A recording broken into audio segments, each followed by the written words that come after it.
Okay, hello and welcome back to my stream. We're doing When Stars Collide today.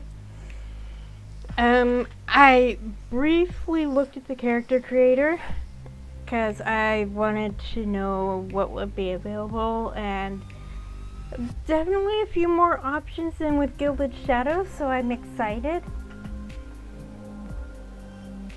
Right, so this is When Stars Collide. And this is basically just a snapshot of the game. It's not the full game. So it's like a demo. But it was created for the Amari Game Festival 2023.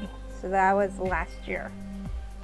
And then the same developer worked with several others to create a game for this year's Amari Game Festival. The Fairies, I think. A Fairy's Tale. So I will play that once I finish When Stars Collide, and then I don't know, we'll see what's going on.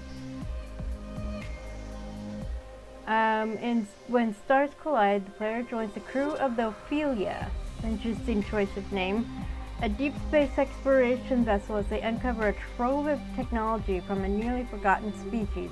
Unaware that among the items they unearth is an inhabited stasis pod, the crew recovers the found items but inadvertently awakens the occupant of the pod in the process. Upon awakening, Will Nymera, a young interstellar wanderer, discovers they've been asleep for nearly 500 years. With nowhere else to go, Will temporarily joins the crew after revealing they are Vilian, an ancient species known for their telepathy, incredible technology, and tendency to either guide younger races towards betterment or else obliterate them. Will quickly becomes the target of people seeking the near-mythical homeworld of their father. The crew of the Ophelia find themselves caught in a struggle between ancient powers and newer factions eager to get their hands on Vilea's tech. So, in the final project, there will be 6 love interests, misread the number, with overlapping / concurrent routes, flowcharts, glossary around 450,000 words. So, not as ambitious as Gilded Shadows. When Stars Collide comes with a small character creator, allowing you to pick some of your MC's physical characteristics, including hair color, style, skin color, and pronouns. Content advisory for the snapshot only. Strong language references to interstellar colonization. For a much more detailed view of all potentially sensitive content, please click here. And then there's a spreadsheet. So there's 6 love interests, and they all look quite lovely, naturally. But I am not going, and there's even like indications of personality types and everything, but I'm not going to let that dictate what I choose. I want to actually meet the characters in the game. Okay, the music was a little loud, so I'm turning it down. And it's the same with Gilded Shadows. For the love scenes, we can have full stream or off screen. Since this is a stream, it's going to be off screen. But naturally, once I doubt that's actually going to be I don't know if that's going to be an issue with the snapshot here, but just better safe than sorry. If there is anything going on, then I will of course play full stream off stream. So let's get started. So here's our character creator. Toggle outerwear. Oh, okay, right. So body type.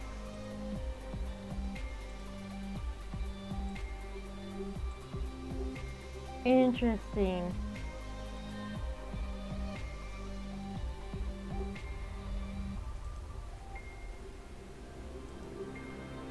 Let's stick with that. Put the clothes back on. Pronouns. They, them, he, him, she, her. Let's go with they, them. Skin tone. Light. Tan. Dark. Let's go with dark because I am naturally pale, so let's live the dream of having actually dark skin. Hairstyle. Oh, all the curls. We'll go with that. Face shape.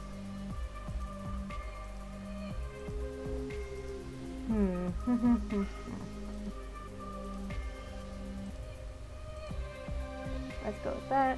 And hair color black or white. We'll go with white. Okay, I can only pick the first name. I can't pick the last name.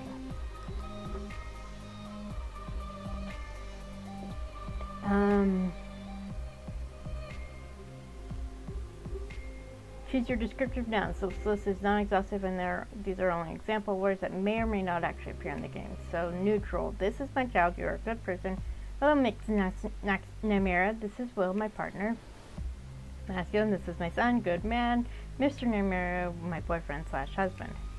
Daughter, good woman. Namira. Let's go with neutral. Because I went with they, them, so let's go with neutral nouns referring to them. Let's see. I get stuck in character creator in other games too, so this is no surprise. Now for a name.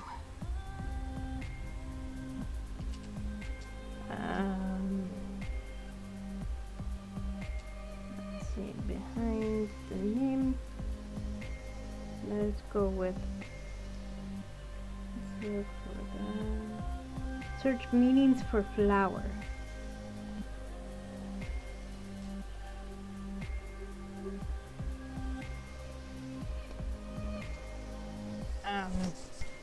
I picked flower names for my MCs in Gilded Shadows and the demo for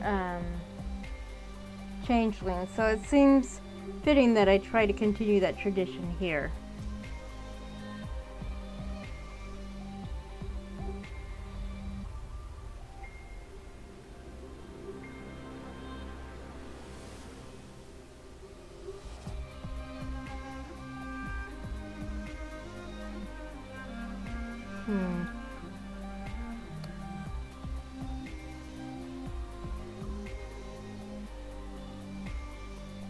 Let's go with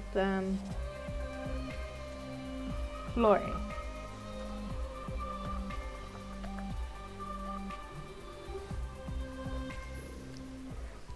Okay.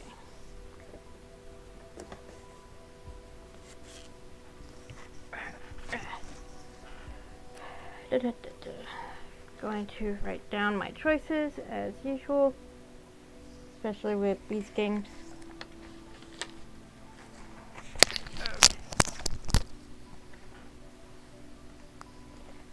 Should have had this out already, did not think about it. I did get my dice out.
I mean, I get it, and I have used Justana in the past. I mean, I'm using Justana for my character's name in my replay of Cata Classic, and I split up Justana into my first and last name for Arcade Spirits, but I liked having distinct names for specific games, like with FF14.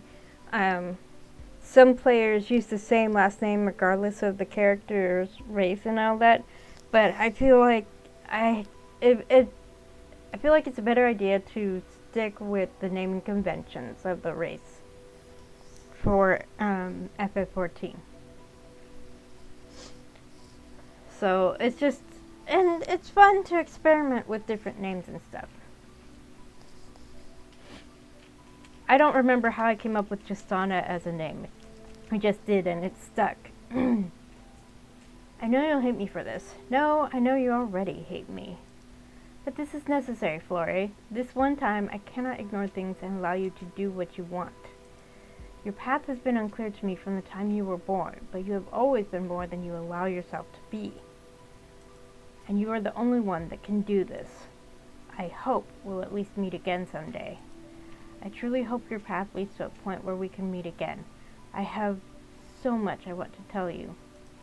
The muffled voice was fading and the speaking figure had become little more than a blurred silhouette against the light.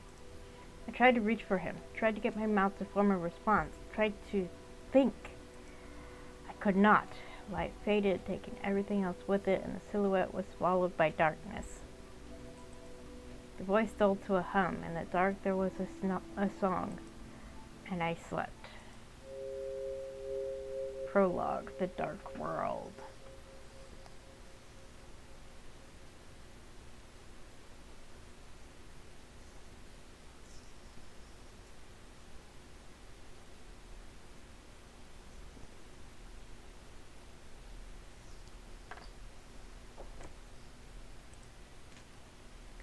"493 years later.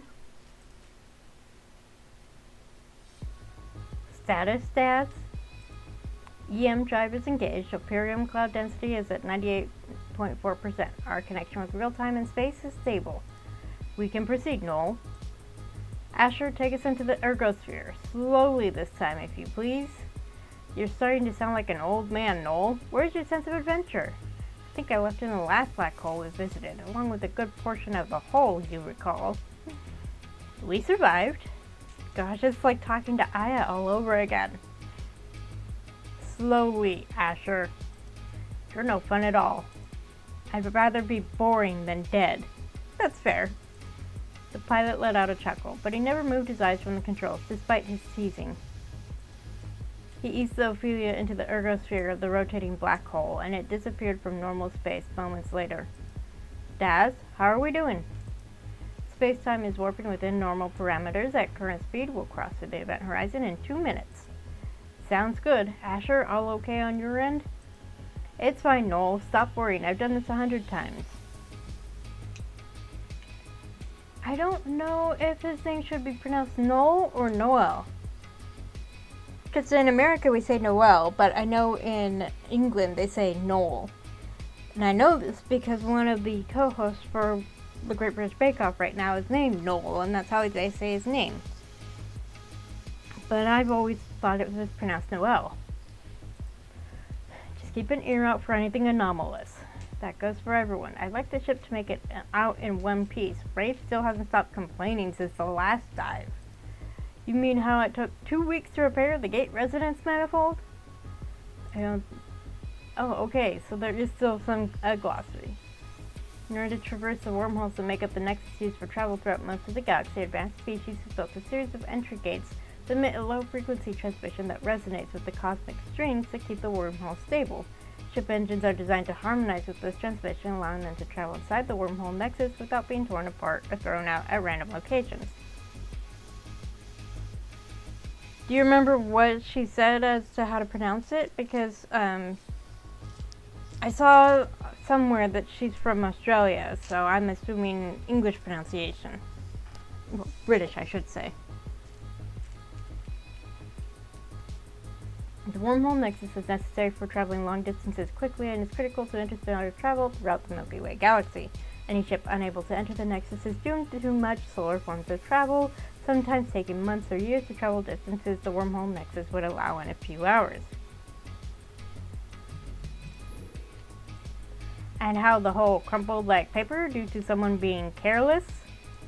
Yeah, I can't predict every gravitational anomaly or unexpected X-ray burst, you know. Thank you so much! Though everyone was well trained and experienced, they were stepping into one of the most dangerous phenomena that existed in space for the first time since their last dive had nearly gotten them killed. Not that metal nerds would make Noel think twice about what they were about to do, but caution wouldn't go amiss.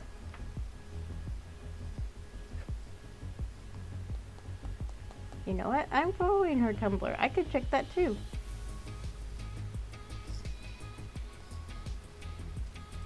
Asher held the ship steady and drifted across the event horizon without even the slightest tremor. kind of reminds me of the Mass Effect relays from Mass Effect. I need to get back to that. Let's see.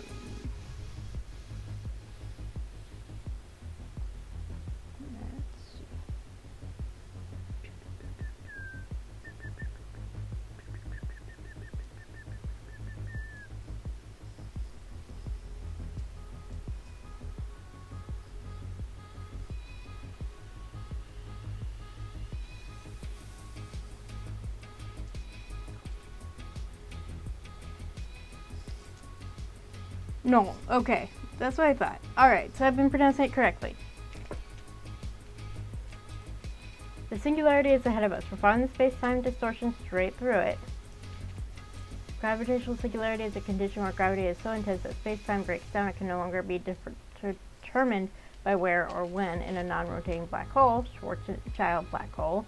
The singularity occurs at a single point, but in a rotating black hole, black hole, the singularity occurs on a ring. Lovely. Everything looks good. World line is intact. We're in the clear, Noel. You heard the man, Asher. Let's do it.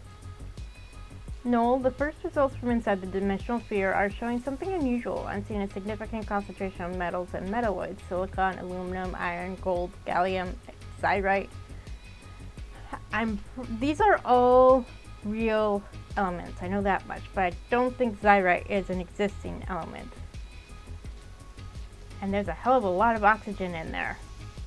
As the second command spoke, Daz double-checked the monitors at his station as well. I'm getting the same. There appears to be an object of a significant amount of mass inside, with most of it appearing to be gathered in a single location. Yeah, I'm following their Tumblr too, so and I keep an eye on it. I check when they last posted something. Noel left his position to join Frey's at his station, expression going taut. Anything more specific than that, you two? I'm gonna turn down the music just a little more. Based on what I'm seeing, I think there's a good chance we're heading towards a dark world. Significant amounts of heavier elements, probably terrestrial. Eyes glittering with excitement, Noel looked back at the primary screen as Asher slid past the singularity. A dark world, only the 6th in his career, but the 2nd since he'd taken command of the Ophelia. Last one had been nearly 3 years ago. He was eager to see what this one was like. Asher, proceed with caution. I know. As Ophelia crossed into the dimensional sphere, the black void melted into a scene of violet swirls of light and smoke wrapped around jagged, floating rocks. Oh, that is cool. And there, just off port, a dark planet shrouded in what looked like violet mist. Holy hell, look at that! What are our scanners showing, Daz? The radius of the planet is about 2,600 kilometers, and M2 Lunarian. I'm reading oxygen, nitrogen, atmosphere, surface water. The planetary classification system was created centuries ago by an Earth scientist. At the time, the current United Coalition of Worlds was very poorly organized and didn't recognize the standard classification system. This one was ultimately adopted, which is why it uses some naming conventions based off the Sol system. Base classifications are largely about mass and composition, while the subtypes relate more to climate, habitability, and notable features. It is standard for the UCW and is used by non-aligned worlds sometimes too. Classification, mostly about mass and composition. Protoplanet, uninhabitable, still forming, hot, chaotic, terrestrial gas. M1, minor planets and dwarf planets, rocky, icy, and sometimes volcanic bodies. Mercurian, bigger than the moon, up to around the size of Mercury. Lunarian, smaller than Mercury, up to the size of the moon. M2, moons, rocky, icy, and sometimes volcanic bodies. Mercurian, bigger than the moon, up to around the size of Mercury. Lunarian, smaller than Mercury, up to the size of the moon. Subterran, moon the size of Mercury, up to about the size of Mars. Terran, super rare moons, Earth-sized or bigger. So M2 Lunarian, so a moon about smaller than Mercury, up to the size of the moon. Okay. Terrestrial planet. T. Terrestrial planets. Rocky composition. Subterran, 0.3 to 0.5 the size of Earth. Subterran, 0.5 to 2 times the size of Earth. super Terran, 2 to 10 times the mass of Earth. G, gas giant planet, gas composition, Neptunian, 10 to 50 Earth masses, Jovian, 50 to 5,000 Earth masses. So Jovian is a reference to Jupiter. Jupiter is the Roman term for Zeus, the king of the Greek gods, and Jove is another way of saying Jupiter. So that's where that comes from. D, dark world. Each dark world is unique. They exist in only in sub-singularity dimensional spheres. They can be any other type of classification as well. Subtypes, usually given to M, D, or T class planets. Planets can have more than one subtype. These are mostly about planets, civilizations as defining features. So we'll not get into that. I'm picking up a magnetic field too. For all intents and purposes, it looks like a typical terrestrial satellite. Asher, what do you think? Can you hear anything? The young pilot shut his eyes, his head dipping forward as his expression went soft. He rested 2 fingers on his forehead and seemed to be listening intently. I can hear a soft, mournful song, hollow, lonely. It's like a whisper from a place that's never known light. But there's life down there, too. A lot of it. Millions of faint voices, and something else, like a heartbeat in the emptiness. He looked up again, expression strangely serious as he stared at the planet drifting alone in the dark. It's almost like there's another voice behind everything else, something faint and difficult to hear. Don't know what it is. Well, that's disturbing. What does that even mean? No idea. I'm just telling you what I hear. Anything dangerous in whatever you're sensing, Asher? It doesn't work that way, Noel. You know that. I hear the song. That's all. Yeah, they're not all human. There we go. Asher is Terran. Virtuoso is his specialty. Flirty, smug, fun, da-da-da. Daz, or Dazzlin, is alien. Noel is also Terran. And, Grace is not a love interest. Okay. He's a cutie, though. Alright, what are surface conditions like, Daz? Phrase. Weather seems pretty calm. I'm reading a lot of biodiversity down there, though. Asher's millions of voices. No immediate signs of civilization, most likely just plant and animal life. It would be pretty terrifying if we found signs of civilization in here. It's weird enough that there's anything living down there at all, but from what I'm seeing, nothing points to intelligent life.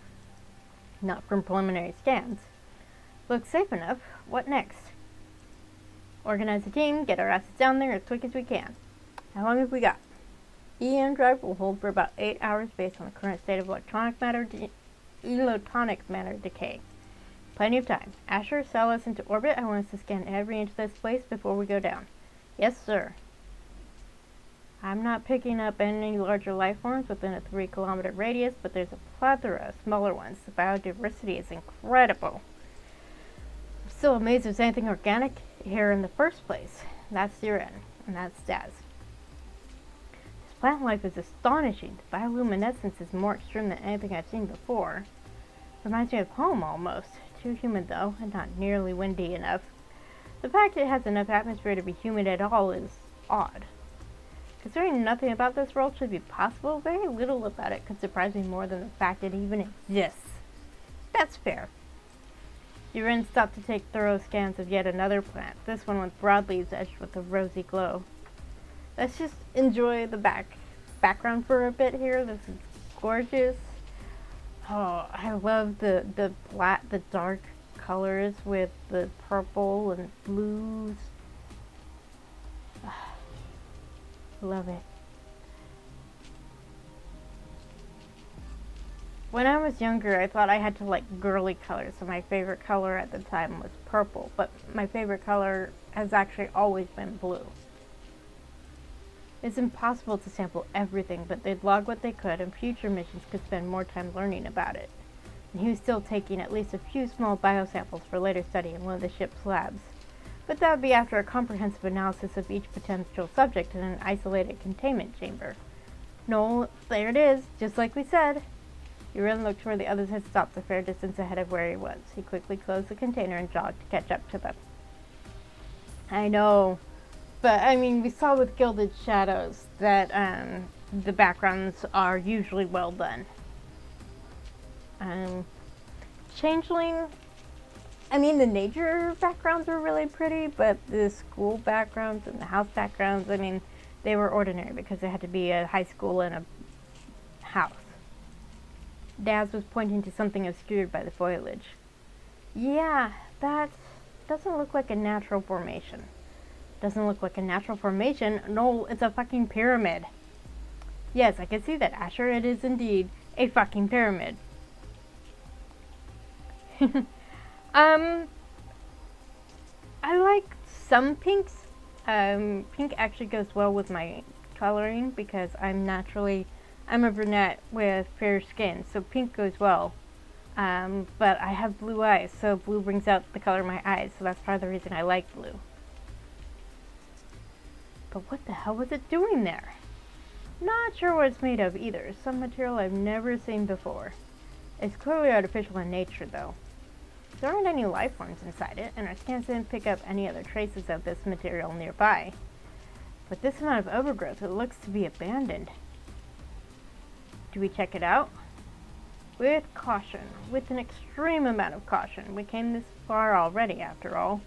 But yeah, pink, purple, and blue is your favorite colors. I mean, they all go well together. You mix pink and blue together and you get purple, so there you go. Because pink is a very light version of red. Looks like we may have stumbled on something even more extraordinary than we thought. No, come on, we might as well go back to the ship if all we're going to do is stand in the door. Run every scan imaginable, twice. I agree with Asher this time. We've encountered the weird before. At some point we just have to take a closer look. Have to just take a closer look, not the other way around. Encountering the weird is probably what has him wary, Daz. If you remember planet HG-23,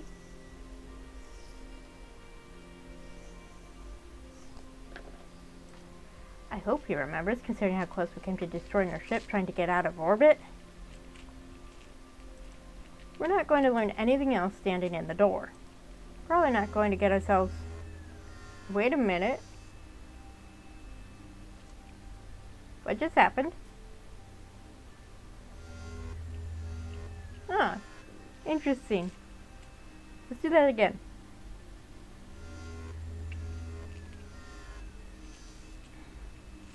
Sorry, I can't resist. All conversation cut off when the entire place lit up at once. Asher, who'd gone a little ahead of the others while they were speaking, froze in place. Guys? Daz was staring hard at the scanner in his hand. No signs of danger, but... Daz! The other man looked up, going silent at the side of the large cube on the other side of the room.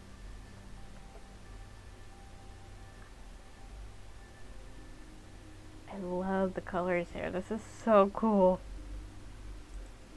It was a little larger than a meter on every side, and it was hovering maybe 20 centimeters above the floor, anchored by heavy clasps that retracted as the place lit up. 20 centimeters. That would be 8 inches? It continued to hover in place, a soft hum emanating from it. What is it, Daz? I don't know.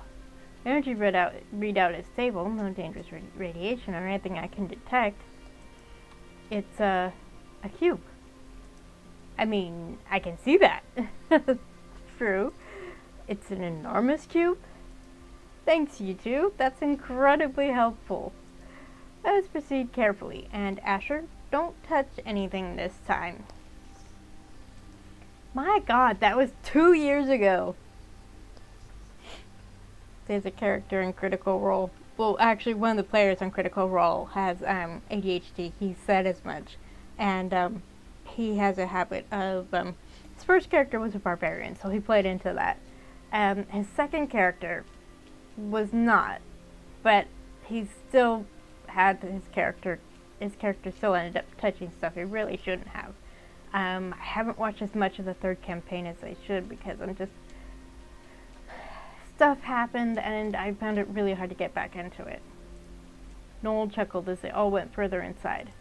Asher didn't take his eyes off the large glowing cube as he eased towards it. Asher, what are you doing? I don't know. Everything else went silent when we stepped inside this building, even the black hole. But there's something like a melody at the back of my head. Don't know what it is. Daz, thoughts? There are several possibilities. It's hard to imagine any sort of intelligent life involving here, but we can't rule out the possibility. It seems more like another Type 2 or Type 3 species was using this place for some other purpose, though. Civilization classification. The United Coalition of Worlds has a standard classification of species that categorizes them based on their level of advancement. The scale currently goes from Type 0 to Type 4, with sublevels in similar types. Species in the galactic community tend to be at some level of Type 2, which generally refers to species who have left their own solar systems but are bound by familiar methods of travel. Someone told me not to touch anything. Depends on the situation. I might touch it. Yeah, I have a habit. I mean, I'm playing with my dice while I'm reading this. Type 0, primitive species who have no significant technological advancement. Type 1, developing civilizations who are still confined to their solar systems due to limited technology. Type 2, civilizations who have advanced past their own systems and are capable of interstellar travel. Subtype A, there we go. Sublight traveling species who utilize things like sleeper ships for exploration due to their slow speeds or who haven't mastered things like artificial gravity. And subtype B, species who have discovered the wormhole system and are capable of joining the galactic community. Type 3, highly advanced species who have begun to utilize megastructures and manipulate space-time. Oh, Time Lords, from Gallifrey. Type 4, also referred to as the Archaeans, these are considered highly advanced species with technology beyond the understanding or capability of Type 1 through 3 races. They have been spacefaring for tens of thousands of years and are capable, for instance, of leaving the galaxy or entering other parts of the multiverse. Most of them do not engage with species of lower technology, and many are considered highly dangerous, like the Q from Star Trek.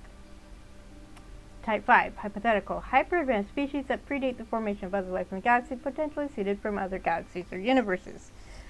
They kind of,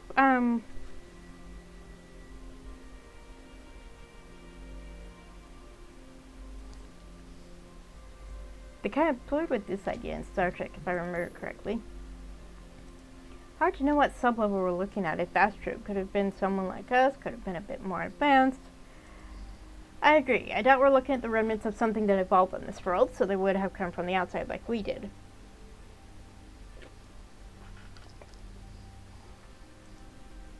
Aside from the, huge floating cube, it looks like we have a few other things of note in here. I'm pretty sure some of it's technology, and again, not sure I recognize the design. The three of them moved through the small building carefully, drawn towards the center to that cube. A lot of these look like crates of some kind, containers for something. Some sort of ancient storage room? Fascinating. He was still circling the cube, a look of confusion on his face. When he reached a hand towards it, almost of his own accord, Noel grabbed his wrist and shook his head. No touching. Daz brushed some loose vines away from the carvings etched in the walls. He'd have to get some images of this to check against the database. I really wasn't convinced it was Fermian at all. Doesn't look like anyone's been here for a while. Noel moved away from the cube and nudged one of the supposed crates with his foot. It really did look like an ancient storage room. At any rate, it didn't seem dangerous. If this place was going to react badly to them, it would have already. So they were probably fine to poke around. Is this made of caltrillium? Looks like it might be. Can you get a read on the contents? Some of it, different metals, most of it looks normal. Then there's that same stuff the cube there is made of too. Some of the containers are made of that as well. Okay, how much time do we have left? 5 hours, give or take. Let's look around a little then. Guren, tell the others to set up a containment shield and cargo hold too. If everything turns out well, we'll have some interesting knickknacks to send back to R and J.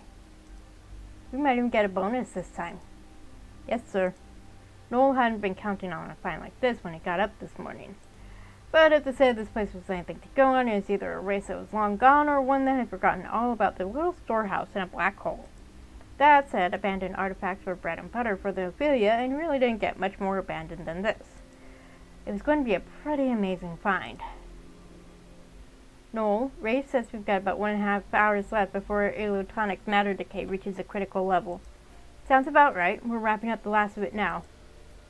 We already had a small remote vehicle loaded up with the last of the containers and movable items from inside the building. Whatever this place was, all the artifacts inside would get a thorough study, if not by the Ophelia, then by others when they hauled it all back to space dock. It didn't take long for the team to make it back to the ship with the last of it. They unloaded the remaining batch onto the cargo hold with everything else.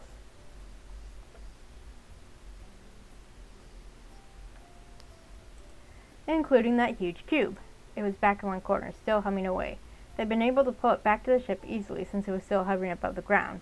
How, none of them could work out. And now they had sensors monitoring it, though they couldn't penetrate the outer casing with their scanners to get readings on the inside.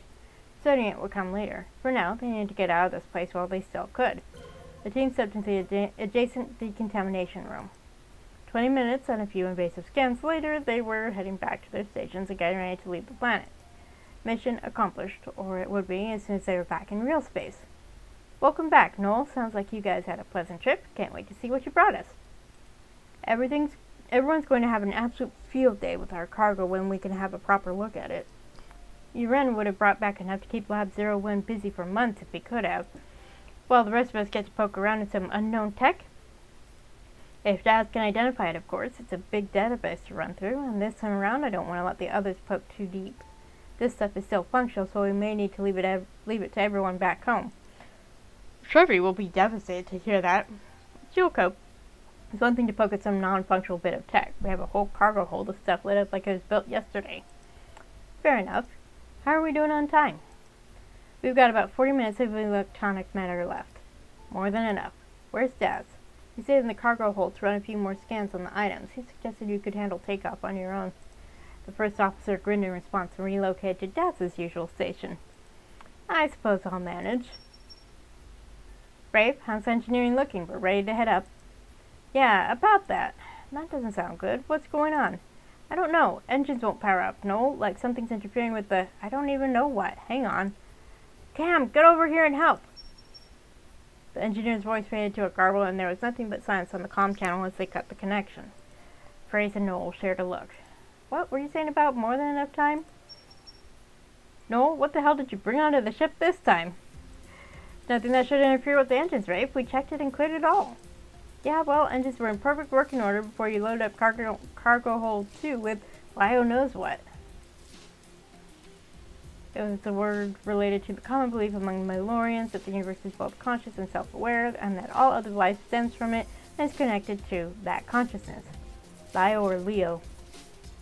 I would go with Lio because if it's supposed to be Leo, then it'd be spelled with an E instead of an I. And we've got about half an hour to figure it out before our electronic matter decays and we can't get back out of this place. Oops. Damn it, would have been nice to know before we spent the last 6 hours dragging it out of that place. Now the habit of running the engines just to make sure your weird-ass artifacts aren't screwing with them, Noel. Daz, we're going to have to start dumping cargo. Something's interfering with the engines and we're stuck if we can't figure it out. Start with that damn cube. It's the only thing with an energy signal remotely strong enough to impact the engines. Not really. I mean, I'll do it if you're sure, but there shouldn't be any reason for this thing to affect the engines. Its energy output is pretty weak, actually, in spite of how it looks. And even if it was stronger, if something like this could affect the engines, everything we brought on board would be affecting them. Well, something is sure as hell doing it. Fine. We'll toss the priceless artifact that could be literally anything out the cargo hold door. Yeah, I don't care about how priceless it is. For all we know, it's not even Type 2, Rafe, or Type 3. It could be arcane in origin, you know. I don't care about that arcane bullshit either. If we get stuck here, we're dead. Nothing's worth that. Fine. But you better keep looking for another reason the origins aren't working, because nothing on the scan shows this thing should be able to affect an engine of all things. It's like expecting the energy signal from my sonic toothbrush to affect them. Last I checked, you didn't get your toothbrush out of an alien structure in a damn black hole, Daz. The comm went silent and Daz huffed a frustrated sigh. He stared down at the cube with more than a little regret. Unless it was sending out a signal his scans couldn't detect, this thing couldn't be the culprit. He'd have to be satisfied with the images. Having to dump it before getting the chance to find out anything else was painful. Not as painful as being trapped in a dimensional sphere until their power ran out and they all died. Rafe had him on that one. He set a hand on it, intending to nudge it closer to the entrance. It's the first time anyone had touched it with their bare hand. That might have been what did it. The cube reacted in the instant his skin came into contact with it. Uh-oh, here we go, here we go! The light within the panels pulsed once, then again. All 4 restraints they'd put on it deactivated and released at once. Daz let out a surprised cry and staggered back as the pulsating rapidly increased, flared bright, then the cube went dark and it fell to the ground with a thud that shook the floor.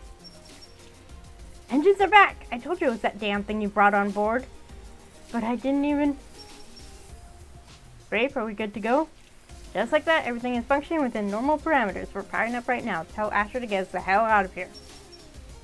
Wait, I didn't get the cube off the ship. It just powered down suddenly. Good enough for me. Get to decon, then up to your station, Daz. But They cut the communications channel, leaving Daz staring at the cube in dismay. What the hell is... It let out a hiss, a small stream of some kind of gas, maybe water vapor, released from 2 of the edges. The circular panel on the front, which Daz hadn't even realized was a door of some kind, slid up, revealing a dark interior. Took another step back as a hand slid out from inside, grasping the edge of the cube. For a moment, Daz forgot to breathe as realization hit him. There was someone in there! Here we go! Then a figure in dark clothes was dragging itself from the cube. Daz watched, eyes wide and body frozen in place. The person, humanoid, half crawled from the cube and staggered to their feet. They clung to the side, silvery hair falling into their eyes. They lifted their head, their foggy silver eyes lighting on Daz's surprised face. Blank look on their face, they staggered towards him, one hand outstretched, before they collapsed. Daz stumbled forward, catching them without thinking. Oh, shit. Attention, everyone. Your captain speaking. We are free from the black hole and exiting the ergosphere. Everyone can breathe easy. Mission accomplished. Daz's hand slapped into the comm panel nearby. Dr. Eriks, you may want to come down to the decon chamber? Noel, you two, we have a problem. Dun dun dun! Chapter 1, A Sleeping Legend.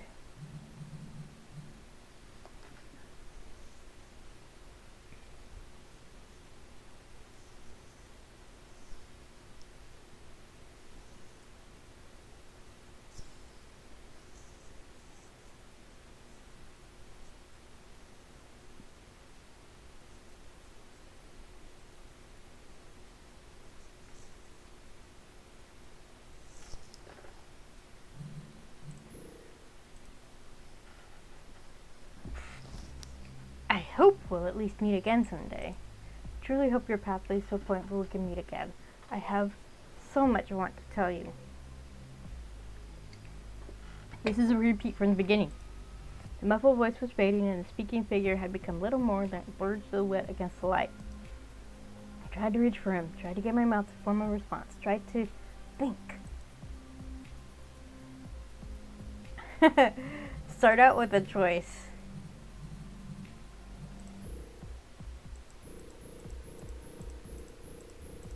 Oh, we get more pages. Good. Okay. Okay. Pulling out my dice here. Here we go. It's gonna be fun. Yes. So 1, 2, 3, 4.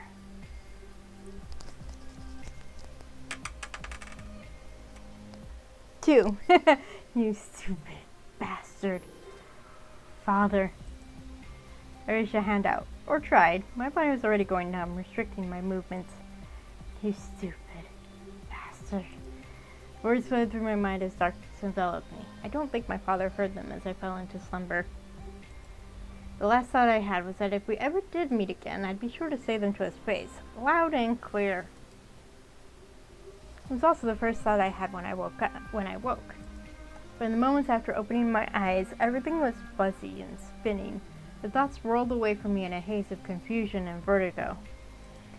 I was closed in, cramped. It was dark. But there was light nearby. A person. I could sense them just outside. I crawled out of that damned cube, hair hanging in my face and words clinging to my heavy tongue like mud. And and I took 2 steps before quite literally falling into the chest of a man whose face I didn't see before I was unconscious again. Whoever it had been, I was certain it hadn't been my father. They'd been too short, and they hadn't felt like any of my father's people. Then that thought was also lost to the haze of sleep. It was only later I could look back at that moment and work out exactly what had happened. At the time, it was just a blurred confusion of sights and sounds, most of which were just beyond the edge of consciousness, so I couldn't focus on them. Later, I could draw a sharp line between my time in the cube and the foggy unconsciousness after I left it. While I was in the stasis cube, my slumber was dreamless oblivion. There was only a faint song that filtered dreamily through my consciousness. After that, sleep was normal. The song had faded. There were dreams, or memories, that filtered through as I hovered somewhere between consciousness and unconsciousness. I couldn't hold on to any of them long enough to remember what they were each time I rose to a near waking state. I just remembered.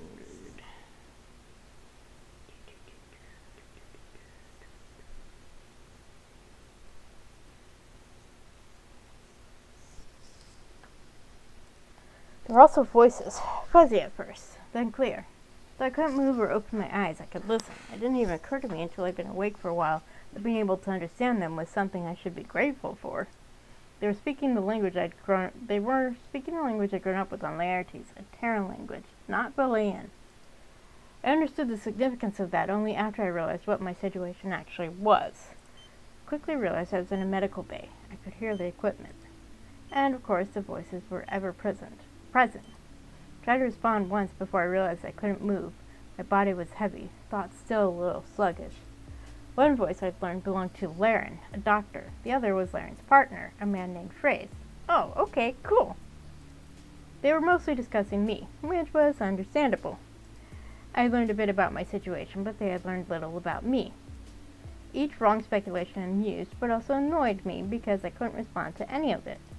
Instead, unable to move or speak, I was caught in the absurdity of listening but being unable to say a word. Why are they unconscious again when they just woke up? Oh, okay.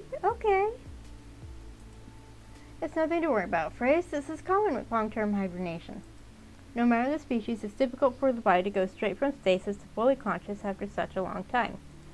We see sleepers like this linger in a semi-conscious state for at least some period before they fully awaken. How long will it last, Laren? Noel was close to a complete meltdown over this development. I've never seen Noel as close to a meltdown over anything. You're the one that seems to be panicking, love. Cute. Of course I'm panicking. We just pulled a person out of a black hole, Laren. We pulled weirder things out of black holes before, and if not us, then others have. Okay. A black hole? That jerk put me in a black hole? Hide me away in a dimensional sphere? What in the world? How long, Laren? It's difficult to say. It may depend on how long they were in stasis, which is something I can't pinpoint from medical scans. Maybe they were fully Terran, but as it is, more than half their physiology is a complete mystery. I know it was a while. That's all.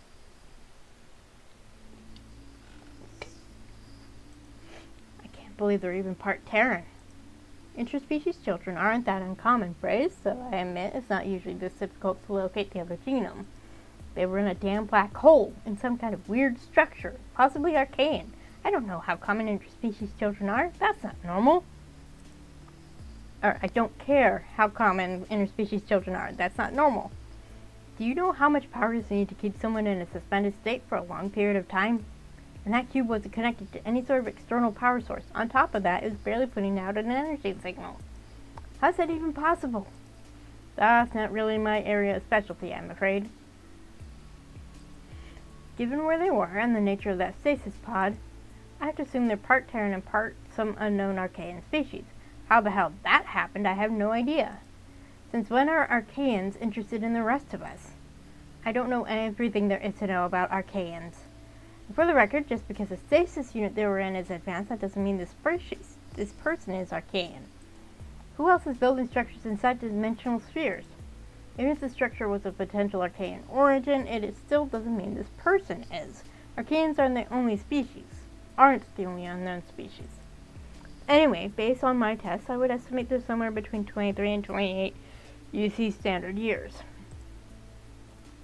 A year is measured by the United Coalition Worlds to allow for a standard measurement of time across all member worlds. Colloquially, people will refer to the time is marked according to a specific planet as a turn or half turn, quarter turn, etc. This is just a way of indicating that a non-standard time frame is being used. By sheer happenstance, a UC standard year happens to currently align closely to a full year of Earth. Weird. Convenient writing. Or they were at the time they went into stasis. 23 to 28? Suppose it depends how you calculate that. Linear standard time, maybe. They're not arcane. What do you think they were doing in a place like that? Beyond the scope of medical scans, I'm afraid, but there are multiple possibilities. Non-arcanes infiltrate dimensional spheres all the time. We did. That's how we found them. You're a scientist, Phrase. You know better than to draw conclusions before you have all the facts. We have no idea why they were there, but it might have nothing to do with arcanes. Can't rule out the possibility, though. We can't. But there are millions of species out there we've never encountered, and plenty of them are at comparable levels to us, not arcane. There could be some specific reason they took refuge there. There's no need to assume they're going to wake up, start attacking us with tentacles, and take over the galaxy. There's no need to assume they're going to wake up, start attacking us with tentacles. Medical scans haven't shown a single tentacle-like structure. Hilarious. I'm just pointing out that you don't know they're not an arcane either, Laren. I've gone through every recent xenomedical database at my disposal, and I haven't turned up a match for their non-Terran DNA. But I don't have to tell you, we don't have a lot of medical data on the arcane races we've encountered. What we do have on them isn't easy to access from here. And those are just the ones we have information on. There are probably hundreds we don't even know about yet. Very true, which means that when it comes to this person's background, I can't draw any specific conclusions beyond what I already have. They're around 1/4 Terran and they have some very unique structures in their brain. Beyond that, they're alive and unconscious. That's all I know. Daz has been trying to identify that technology we pulled out of there. We have a lot more information on arcane technology than we have on their various biology, so we thought he might find something. And he has nothing so far. I'm sure it takes more time to scour through information on all the dead worlds uncovered in recent years than it does to go through the sparse medical records. But I really think you're overreacting. Most likely this is just some slightly more advanced traits we were unfamiliar with. Noel thinks so too. He said as much when he stopped by earlier. I don't think Daz is going to find anything in arcane databases because I don't think there's anything to find. You're too hung up on where we found them. It isn't just that. I told you already that the stasis unit is. I know, Phrase, but we're not going to learn anything just from talking about it. So they were stumped about who and what I was, but had considered the arcane angle. Couldn't really fault Phrase for the apprehension. He was mistaken about how best to identify me, though. Unlike with other arcanes, they're undoubtedly far more on Valayan biology than their technology. But Laren sounded like they didn't have access to some of the more robust databases. Still, if information on Valayans was that buried, how long was I in stasis? One of them shifted slightly, and I felt his weight against the side of the biobed. Leaning against it, I assumed. Even if you can't identify them, Daz is already working on at least stating some of the items that were with them. That may give us an idea how long they were in there. For now, at the very least, I have to assume they may be as much of a relic as that building we found them in. Did you just call me a relic? Rude. Though if it had been a particularly long time, he might be right. I didn't want to think about that yet. I had a sinking feeling I'd come to learn it had been a while. A very, very long while. My father wouldn't have put me in a place like that if it was only going to be a few months or years. He specifically chose such an isolated location. It would have been because he meant me to stay there a very long time. But why? I still didn't know. As I said, writing about it in my medical bay won't change the situation, Phrase. I know, it's just. If we'd known that was a stasis unit, we'd have handled it with a hell of a lot more care. This kid is going to be distraught when they wake up. I wouldn't call them a kid, exactly. They look like a kid. So does Rafe, and he's older than you. That doesn't count. Love, you don't have to take this so hard. Unexpected circumstances are part of this line of work. They don't usually involve other people, Aaron. What if they've been in there for thousands of years? You think they'll be thankful we dumped them in an unfamiliar time and place, without stopping to consider the consequences? Well, given that they're a quarter Terran, I'd assume they haven't been in there longer than Terrans have been in space. Your people have been in space for nearly 950 years, Laren. If it's 950 years, then how long had Terrans been in space back then? I'm too tired for maths right now. Has Noel heard back from R&J? Not yet. Knowing them, they'll be completely unfazed by it. And we still have to work out what to do about the guild. If we have to report this to them, the documentation is going to be a disaster. The guilds are large conglomerates that focus on a single aspect of spacefaring civilization. There are guilds for commerce, but also those focused on exploration, mining, trade, travel. They are massively powerful political groups that have their own seats of alliance. There are private companies that operate in all sectors, but they face higher fees and it's harder for them to do business. Generally speaking, guilds hold the most power and resources in a given sector, and even private groups are likely to have to report at least some of their activities to a guild if they're operating within that guild's jurisdiction. The guilds butt heads occasionally, but have to work together to maintain a functioning galactic community. The main guilds that operate in the galaxy are the Exploration Guild, that maps the galaxy and plans UCW-sanctioned colonization and expansions.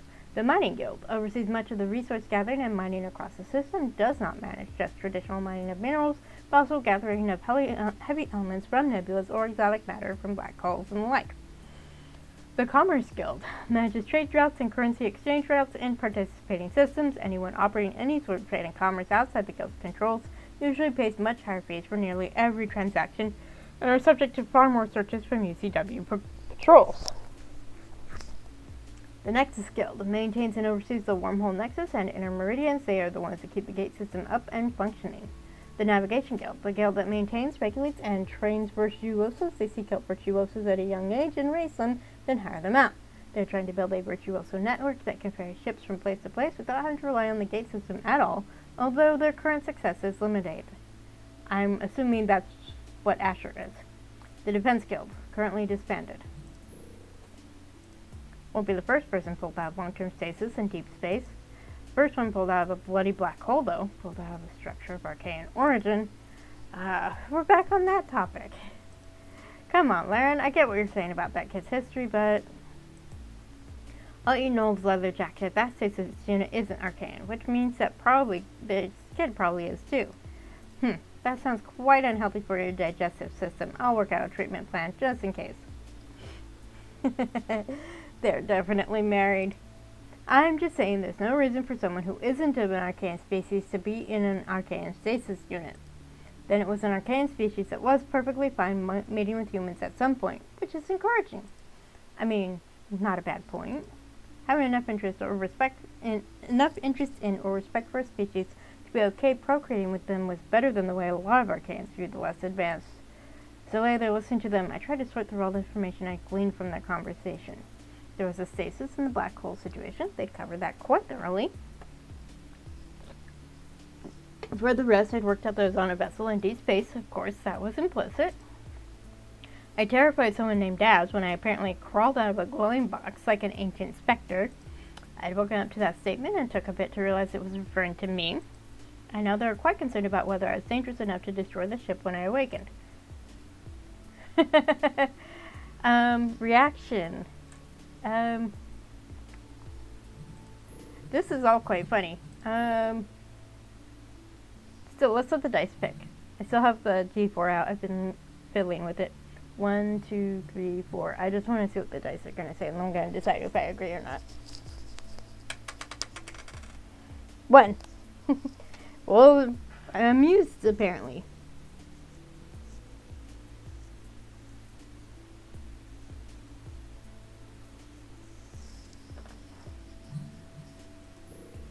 I'd always been one to make an entrance, I suppose.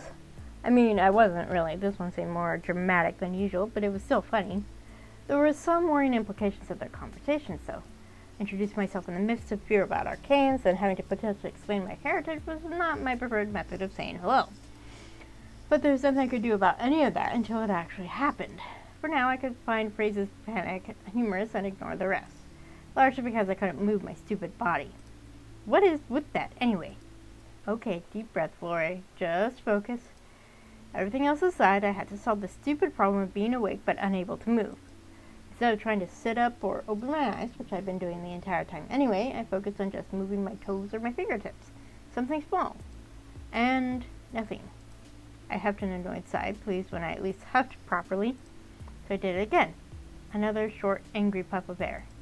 It wasn't much of a victory, but I'd take what I could get at this point. Even a single voluntary action was better than nothing. Tuned up the doctor and phrase as they both had moved away from me again, anyway. Instead, I focused on my breathing, slowing it down or speeding it up. Strangely, it felt like doing just that much and began to finally pull the rest of my body out of the haze. Little by little, the numbness receded. Like one proper voluntary movement inched the door open for others. The next time I tried to move my feet, my toes curled under. An even bigger victory. My hand moved, fingernails scraping across a crinkly bedding. The sudden sensation was like a lightning bolt through my body. I jolted straight upright with a string of gasps when all I'd wanted to do was move my arm. Then I sat there with my heart slamming against my ribs like I'd woken from a nightmare. My entire body tingled with sudden awareness, uncomfortable pinpricks flickering through my chest and arms, and even in my knees and feet. And whoa, I was really dizzy. Sluggish nausea clawed at my stomach, and I almost regretted moving at all.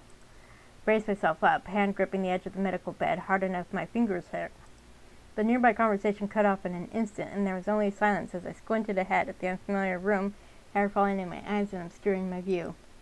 Why is my vision so blurry? As I put one of my hands up to them, a door to my right slid open and someone else came in. I looked their way, squinting even more at the fuzzy form I could only just tell was a person. Looks like I arrived at just the right time. The voice that spoke was tinged with hesitant curiosity. Yeah, we may be in need of your linguistic expertise sooner than we thought, Gates. Our guest just woke up. Again. I can see that. Do we speak first or try to see first? I mean, for me, my vision is poor without my glasses, so I would probably just speak. But we're gonna roll the dice again. 1, 2, 3, 4.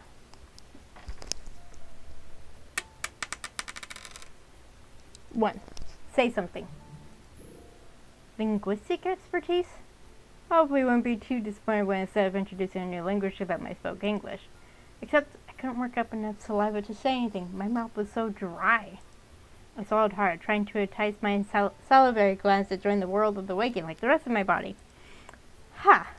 The gasp I squeezed out was a less than stellar first attempt at speech. The speaking was difficult for me on a good day, and now I could barely get a gasp out. I let out a slow breath and straightened, pushing the hair out of my face.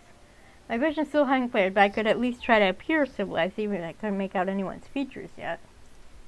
Should I try to talk to them? I imagine they're disoriented. Giving them a moment. I looked towards the doctor, motioning them closer. They shot a quick, surprised look towards their husband and complied. Looking them in the eyes best I could, I tapped my throat, trying to say the word water, but it only came out as another whispery gasp. Even so, they got the message. Phrase, water, quickly please. This is the language specialist who spoke next, realizing the significance of the word I'd mouthed to them. You speak our language? I nodded in response, foregoing speech for the moment as I rubbed my eyes and blinked rapidly to get the blurriness to go away. Part Terran, so it makes sense they would speak at least one Terran language. Glad it's one we also know then. Looks like my skills aren't needed after all. Makes my job for today a little easier. He still sounded a little disappointed though. I shot him an apologetic smile, blinking rapidly again. My vision cleared enough to catch the smirk on his face as he headed for the exit.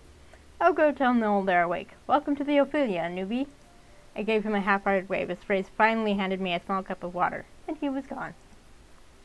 Took a long sip of the water, finally able to wet my mouth and throat enough to try to speak. Wondered if dry mouth was another symptom of long-term stasis. Thank you. This time the words came out, still breathy and hoarse, but much closer to my normal speaking voice.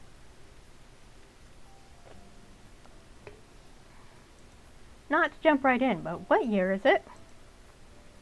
Phrase and Laren shared another look. You're aware of your situation? I heard your conversation earlier. I was conscious, just couldn't move. Phrase, who had been standing rigidly off to one side as if he expected me to attack, finally relaxed a little and edged closer. Were you trying to work out how long you were asleep? Another nod of affirmation. It's the year 3140 in standard UC years. Does that help at all? I did a quick mental calculation. Well, not quick, really, not with how fuzzy my brain still was. I did a slow calculation. A devastating, but somehow unsurprising calculation. One of my hands went involuntarily to my forehead as a frustrated sigh escaped. Ha ha, he really is a crazy bastard, isn't he? Are you alright? More nodding, because what else could I do? I was not alright. Even if I was angry, there was nothing I could do about it now, and there wasn't room for any emotion beyond anger. Not yet. Did you work out how long? I hesitated, then nodded again. 493 years. There's a slight tremble in my raspy voice, one I tried unsuccessfully to steady. Both were silent as that sank in. The moment dragged out. Laren spoke first, their voice hesitant, tinged with concern. I'm sure you must have a lot of questions for us. Not as many as you might think. I already know I'm on some sort of research or exploration vessel. I already know how you found me. We aren't just a research and exploration vessel. We do resource gathering as well. That's why we were in that dimensional sphere. And I'm the second in command, Phrase Eric's. This is my partner, Laren. They're the ship's physicians. If you heard our earlier conversation, you may have worked some of that out. There we go. I can talk, really. I'm Florian Namira. I imagine you have questions for me as well. Questions can wait. I have to disagree. We need Phrase Huss. His mouth snapped closed in a way that almost made me smile. I don't want you to bombard my patient when they just woke up. Now, Flori, are you experiencing any throat pain? Laren held the medical scanner up, checking the readings as they aimed it towards my throat. I'm not in pain. Despite how I sound, this is mostly normal for me. Oh, I see the cause of the problem. Your vocal folds they're underdeveloped. I know. I didn't notice before, since I was more concerned about your vitals all this time. This is common for my father's people. It's not an abnormality. Actually, it's normal they're even this developed. That's entirely because of my Terran heritage. Oh, a nonverbal species? Like the Istiri? I knew that species, though the situation differed from mine, but it was a good point of reference anyway, so I nodded. Well, if it's not giving you any pain, there's no reason to worry about it. Everything else looks good, I assume anyway, since I've never seen your species before. I could practically feel Phrase wanting to ask, to clarify. I wasn't sure how I should answer. With 500 years come and gone, I couldn't be certain what the current state of things was. He was concerned about my being Archaean, but that was one thing. The lands came with unique baggage of their own on top of being Archaean. I chewed the inside of my cheek, staring down into the half-empty glass in my hands. I might hide it for a while, but I didn't know how long that would be possible. Laren might not be able to access data about Valayans, or they might simply have not found it yet. In which case, I'd be found out soon anyway. If we were far outside the main Nexus routes, there was a possibility I would be on the ship and with this crew for a while at least. Lying to them wouldn't exactly foster a trusting relationship. No, the most comfortable route was revealing the truth. Even with my normal abilities fuzzy from recently awakening, I could tell that much. I sighed softly. This would be interesting.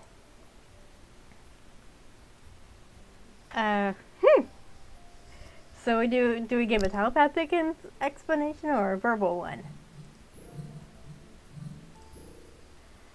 So, you can let the dice decide. 1, 2, 3, 4.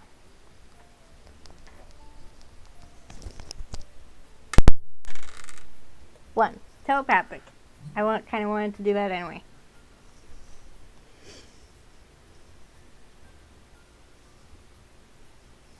But it does explain why the vocal folds are underdeveloped for a Terran.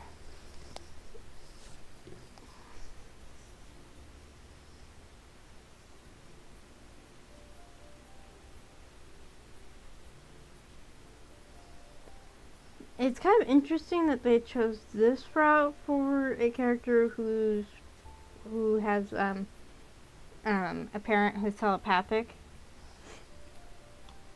Because they went a slightly different route with Deanna in Star Trek, but, it could manifest differently. Though I was hesitant to just jump straight into this, sometimes the best way was to start with the demonstration. I'd end up having to show them anyway, even if I tried to explain it first. I took a breath and switched to the much more natural feeling thought speak of my father's people. You mentioned this theory earlier. My situation isn't exactly the same as them. Rather, I'm a telepath. In the case of my father's people, there hasn't been a need for verbal communication for a very long time. Eventually, they stopped altogether and gradually lost the capacity for it, hence the underdeveloped vocal folds. Praise and Laren's expressions were almost comical and synchronized, wide-eyed expressions.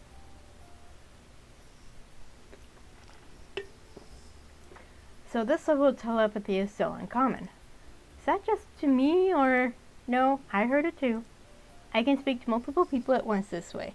I know it's a little unusual. And before you ask, I'm only sending thoughts, not receiving. I hope you don't mind. It's just a little easier for me to communicate this way. They looked at each other again, eyes still wide. That level of telepathy is unheard of. I mean, the clarity of the words is... And to both of us at the same time? I've never heard of a race that... Never? Had Valerians really sunk that far into obscurity? 500 years was a long time. And ancient history did tend to get muddled. That would be convenient for me. No, I mean other than one species. They trailed off, pressing their lips together for a long moment before shaking their head. If you're thinking of Valerians, then you're correct. Though you may be more familiar with the word scion. They were both silent. You're... Fuck. Phrase! Sorry. Look, I was raised Terran, on a Terran colony, by a half-Terran mother. Whatever you're thinking about me right now is almost definitely overblown. Even so, the Scions aren't even around anymore. The last rumored sighting of a Scion ship was nearly 2 centuries ago. 2 centuries. My father's was one of the last ships from the homeworld, and they were on their way out when he found me. The ship from 200 years ago must have been a Soralian ship. Soralian is a term that means wanderer and refers to a group of Valerians that spent most of their time away from the homeworld, traveling through the galaxy. So they're still around. Either that or the stragglers in Valerian space found a way out and were roaming around. Laren was still watching me calmly. They crossed their arms, running their fingertips over their chin. All things considered, I suppose it could make sense. Given the little I know about science, perhaps I should have expected it when we found someone with Terran DNA in what appeared to be an arcane stasis unit. It's difficult to imagine another arcane species having a close relationship with one of us. Phrase gave me another doubtful look before rubbing his hands over his face. I might be able to confirm it then. I can't access the entire UC medical archive from here, but if I have some help, I can see if I can access any records from the... They stopped and looked my way, hesitation on their face, as if they just realized something else. From the war. Yeah, I didn't think I'd be able to avoid mentions of that incident. Grace was standing nearby, completely tense again. I didn't even need telepathy to see he was on edge. But I lowered my usual mental barrier just a little, just enough to catch a few snippets of stray thoughts. I should have put them in containment, like Laren said. Fooled because they look so human. This might be bad. Took a deep breath and tried to speak normally. If you're concerned about me being a danger to the crew, I can assure you that I'm not interested in anything but recovery. It wouldn't be wise for a single person to be hostile against the people helping them. Some might argue that a single scion isn't quite the same as a single person of any other race, but that's another discussion. There's plenty of time to work out all the details of your situation later. I'm sure you need more rest, Flore. Restoring the body after such a long time in stasis is an arduous process, no matter who you are. Phrase, perhaps you should go find Noel and tell him to hold off further communications with R&J for now. I think it's best to wait a while if he hasn't already sent them a message about this. Yeah, might be if we woke up a bloody scion. Screaming about it on an unsecure channel seems like a bad plan. Look, my being part Valerian probably isn't as dramatic as it seems, I promise. The look on his face said Phrase wasn't convinced. It had been a long time. Long enough for some details to fade if Laren's words were any indication. But it's obvious Scion still had some kind of reputation in some circles, even after all this time. Or maybe it's just the word arcane stirred certain feelings in people, though the lands weren't like the others. And no matter what else was true about me, I had spent enough time among them, they'd left their mark on me. I knew that. But it was frustrating. If I could have at least escaped that, it would be a silver lining to cling to. Grace let out a soft sigh, dragging his hand through his feathery hair. Laren is right. I'll leave you to get some rest and go tell the captain to halt communications for now. It was, nice to meet you, Flore. Sure, you too. He didn't mean it, of course, but he was trying, so I couldn't hold it against him. Phrase left us there, and Lauren took the opportunity of us being alone to run more scans, ask questions, and start hunting down information on the lanes in the UC Medical Archive. If Phrase was still wary, Lauren mostly seemed curious, despite that they'd wanted to keep me in a containment cell, apparently. I'm sorry, when I say UC, I think of University of California. Because that's where I grew up. That was totally fair, though, in all honesty, it was a surprise that they hadn't just for safety's sake, though I was certain had gone through decontamination. But I was sure Laren was also feeling some trepidation. But if anything, the reaction showed it was wiser to speak up now than hide it and let Laren figure it out later on. While frustrating, I was used to people being stressed about my heritage. Seems the concerns had shifted since before, though. Back then, the war had been a much more recent memory, so that had caused a different sort of response. Now, that was ancient history, but it seemed like the Scion reputation shifted closer to that of Archaean races. In the end, I didn't think I'd be able to relax until I knew more about this crew and exactly what I was dealing with. Footsteps echoed as Lauren and I walked down the empty corridor away from medical. They were watching me like a hawk, still unsure if I was strong enough to be on my feet yet, no matter how many times I assured them I was fine for now. I apologize for this. I didn't want to introduce you to the crew so soon, but they've been asking questions, and Fraze is, quite frankly, terrible at hiding his feelings. So it's obvious I've completely freaked out the second in command. I'm afraid so. Fraze and Noel have been trying to deflect as much as possible. That's why Noel hasn't come down to see you. I told him you needed rest, and I think he wanted it to seem like he was willing to wait. In the meantime, I've done my best to assure him you're not, well, a threat? I'm sorry. The Arcane business aside, the last major interaction with your people was mixed, as you know. Even if it's ancient history by societal standards, it inevitably comes to the forefront of some people's minds. Mixed is probably an understatement, given that there was an attempt to purge my father's people from the galaxy as a result. That said, you're one individual. No one wants to give you the benefit of the doubt. I'd hope so. I wasn't even alive during that war, but I know there are other considerations too. They gave me a careful smile as we walked. At this point, Noel thinks it might be better to introduce you to the senior staff. Noel Romero, I had learned, was the captain of the vessel. Fraze had briefed him about my claim, though I didn't know what all that entailed. I would prefer to meet with him one-on-one, but I could understand wanting to demystify the new guest to the entire senior staff. It would be nice to reassure them I wasn't an old one rising from the depths of the cosmos to do terrible things, though a certain part of me found it entertaining one look at me wasn't enough to assure them I was harmless. I didn't exactly exude ancient and dangerous vibes. In my opinion, anyway. Is there anything I should know before I meet everyone? If I was being honest, I wasn't all that nervous about meeting the crew. Even if something went wrong, I would handle it okay, I thought. But maybe it was better to present a front of uncertainty, just for now. And that would be easier if I knew more about these people. The only thing that comes to mind, I wish I could have given you more than a crash course on the last 5 centuries beforehand, though. But if you're concerned about the reception you'll receive, I don't think you should be. I know Fraze wasn't encouraging at first, but by now I believe I've interacted with you enough to understand why it is Vulayans had a more unique relationship with the galaxy. The one incident notwithstanding. Not exactly like the rumors about dangerous Archaeans sleeping on deserted worlds, am I? No, not at all. As I said, I was raised on a Terran colony. Well, this is a crew of scientists anyway. I like to think we'd adhere to a more logical approach to things. Some people will know much more about your people than I do. Others perhaps won't know the exact history. Either way, I do think everyone will judge based on evidence and not just react emotionally. If I'm being honest, as worried as Fraze might be about you, Noel was much more worried about the items we found with you. We've found scattered arcane artifacts before, but this time we have a very intriguing name to attach to them. No one has ever found or reported a single Vulayan artifact, ever, and that makes this a bigger deal. I don't know that it should. They stopped and set a hand on my arm, causing me to pause as well. Boy, we usually find non-tech artifacts, and when we do find arcane technology, it's often old and non-functioning. The older it is, the more likely that the thing doesn't even work. The few times we have found functioning technology of unknown origins, it was Type 2 or Type 3 at best. Type 3 tech may be more advanced, but not worryingly so. This time we found a room full of functional technology we had verified its arcane in origin from a species much more advanced than ours. One for which there are a lot of very specific stories and records about what they were capable of. We have no idea how dangerous any of it could be. As soon as he learned what you told us, Noel ordered everyone to stay away from the cargo hold. What sort of technology was found with me exactly? There's no actual way for us to know. That's the problem. Under normal circumstances, when we uncover something like this, Dad would spend days taking detailed pictures of every item and trying to run it through all existing databases to see if it belongs to a known species. Our lab specialist would also probably look to see if the energy output or other specs could help identify what each item might be. As it is, they never got that far in the process. Crews on a ship like this dreamed of finding a trove of ancient tech, Or, even more alluring, an entire planet of it.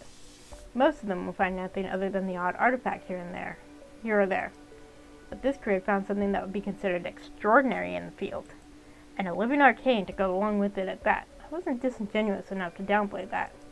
But I was also just me. I'd never be able to see the situation fully through their eyes. I wasn't sure how to help them see it through mine. Don't worry about it too much, Flory. This is a great crew. And you hardly seem like a threat. I'm not a threat.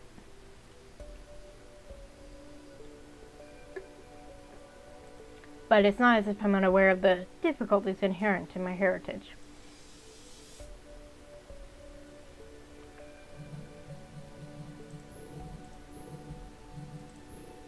Some people like to poke anything unusual with a stick, just to see what it will do.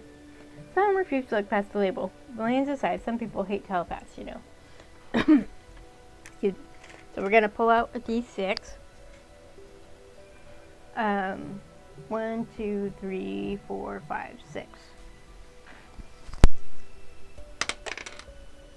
4. Some people like to poke anything unusual with a stick, just to see what it'll do. You attach a word like arcane to yourself, or scion, and suddenly there's an entire group of people who have a reason to try to provoke you. I can't imagine anyone wanting to provoke an arcane.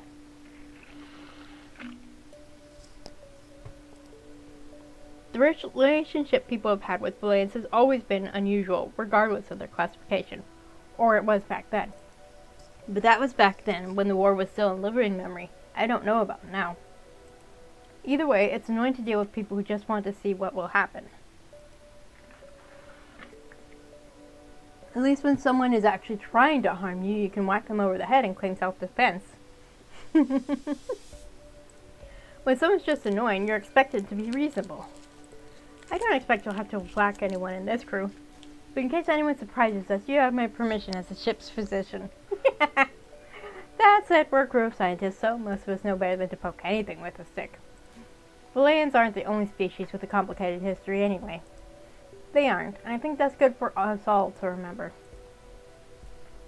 But I think you'll find that you're in good hands here regardless. I wondered if you were still there.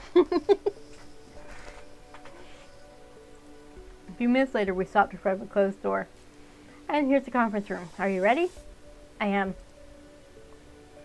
When we entered the conference room, it was already almost full. Long table and arrangement of chairs with one man sitting at the head. The others were at various intervals, with a few empty seats dispersed between them. The full force of everyone's curiosity hit me right away. Since waking, my telepathy had been erratic. In particular, my empathic ability had been a bit off, coming and going without warning. Walking into a room full of people was like being smacked in the face with everyone's psyche at once. Curiosity was a pretty neutral emotion, and even when wound in the gentle complexity of someone's mind, so it wasn't an unpleasant sensation, just a little overwhelming for a few seconds. I figured you were still there. At first I lingered near the door and studied everyone in turn. Fraze was there, and Gates, the linguist from before. I recognized them, but no one else. The man at the head of the table looked Terran at a glance. He wore a slight smile, which surprised me. Oh, I hadn't noticed a tattoo before. Nice. The sensation rolling off him was warm, a little reserved, with an undercurrent of quiet intensity. I suspected this must be the captain, Noel. You knew about me already, and there wasn't a shred of negative emotion, so that was a good sign. Close to him was a younger man. His curiosity was probably the strongest in the room. I could almost feel it push up against me. Who sits in a chair like that? Honestly. I didn't recognize his species. Vibrant eyes and skin with a faint sheen of what looked almost like bioluminescent flecks below the surface. How pretty. About halfway down on the left was another man watching me with a cocky grin. He was curious, like the others, but there was something else about him. A strange depth to his mind that didn't seem to match his outward appearance. Interesting. Across from him was another person whose psyche burned with an intense glow that almost outshone the others. I wasn't sure why he was so bright in my mind. Arms and freckles! He's a redhead, no surprise about the freckles. When the Wi-Fi connection. Yeah, for a while there, I didn't have access to my phone. We were switching carriers, and there was an issue transferring my phone over, and we figured out the next day the person who was in charge of it put the wrong area code for my phone number, so that's why it didn't transfer. So we took care of it the day after that, and I got my phone back. But I was still able to connect to the internet with my phone at least. His emotions weren't more intense than the others, at least not at the moment. Interesting. And then there was the individual by the door. By contrast to the other person, his mind felt cool and soothing, and though I could still sense curiosity from him, it was less obtrusive than the others, more of a quiet whisper by comparison. A part of the demo where you get to choose who to sit next to. First time, think the dev updated the demo? Huh, interesting. There was a strange feeling looking at this group somehow, an itchy flutter in my chest. Nostalgia? Recognition? I wasn't sure. It took a moment to realize everyone was waiting for me to join them. Why don't you have a seat, Florrie? I don't want you to exert yourself too much yet. You haven't been awake all that long, and your body is still readjusting.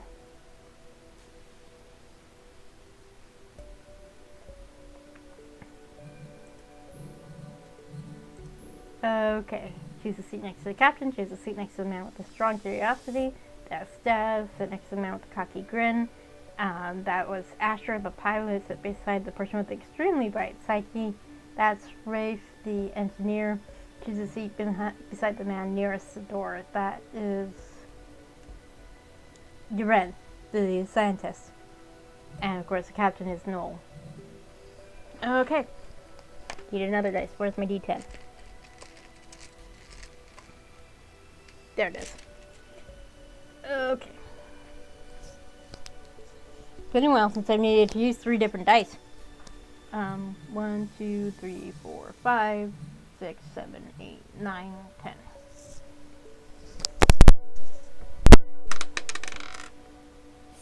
We're gonna sit next to the captain. I was thinking of sitting next to the captain anyway, so when he caught my gaze and nodded to the empty chair beside him, I took that as my cue. So many hot fictional characters, I know!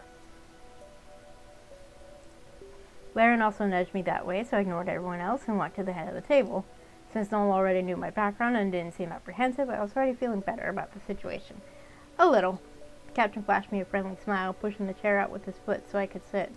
I'm glad to see you up and about. Laren wasn't sure how long you'd stay infirmary bound.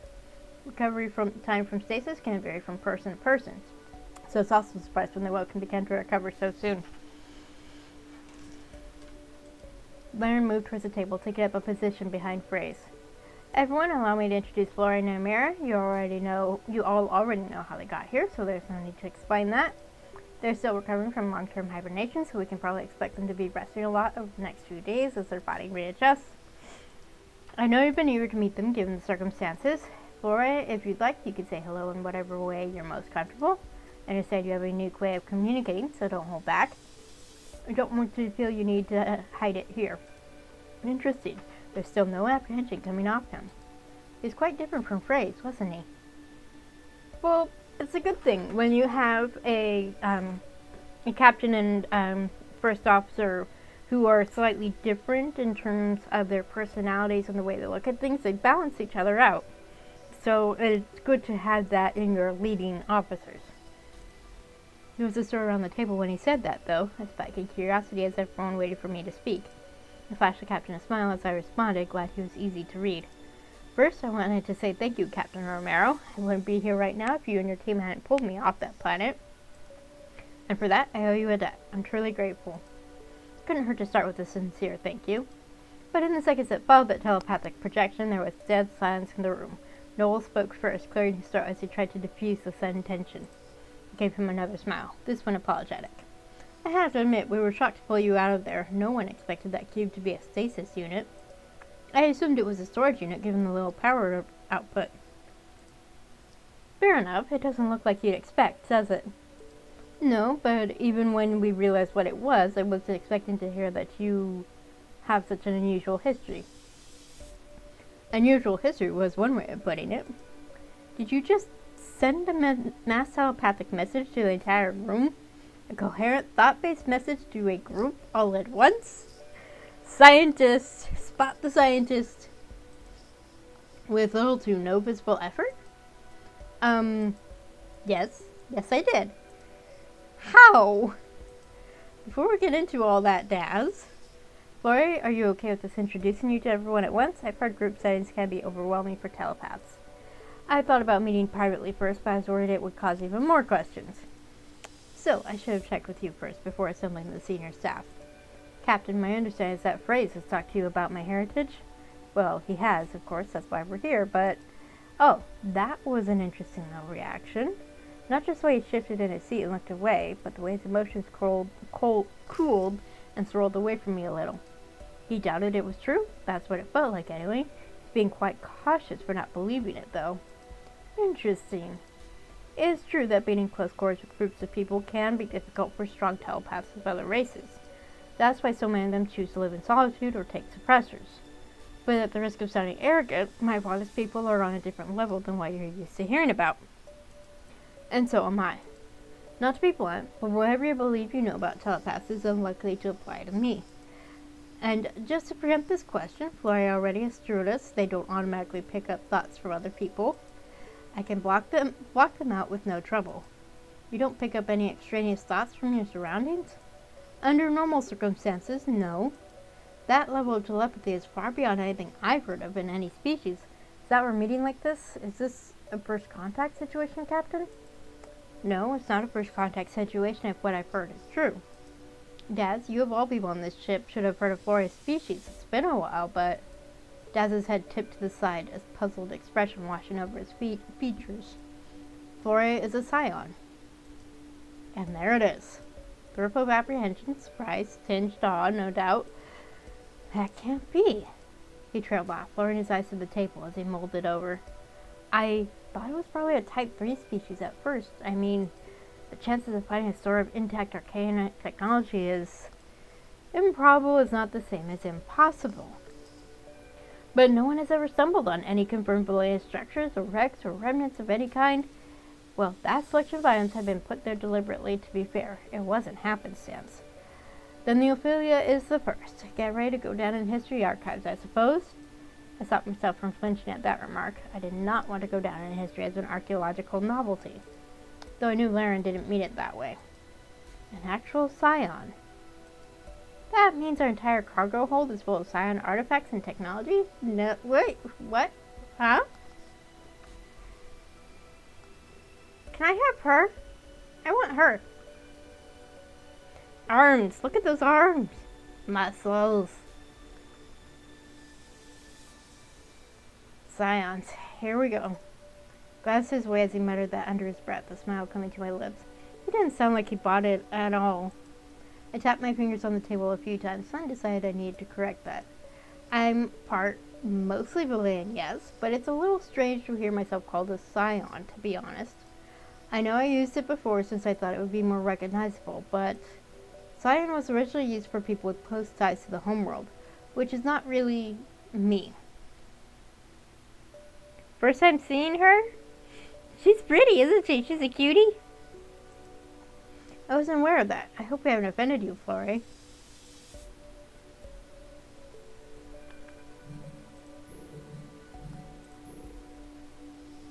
Okay. D4.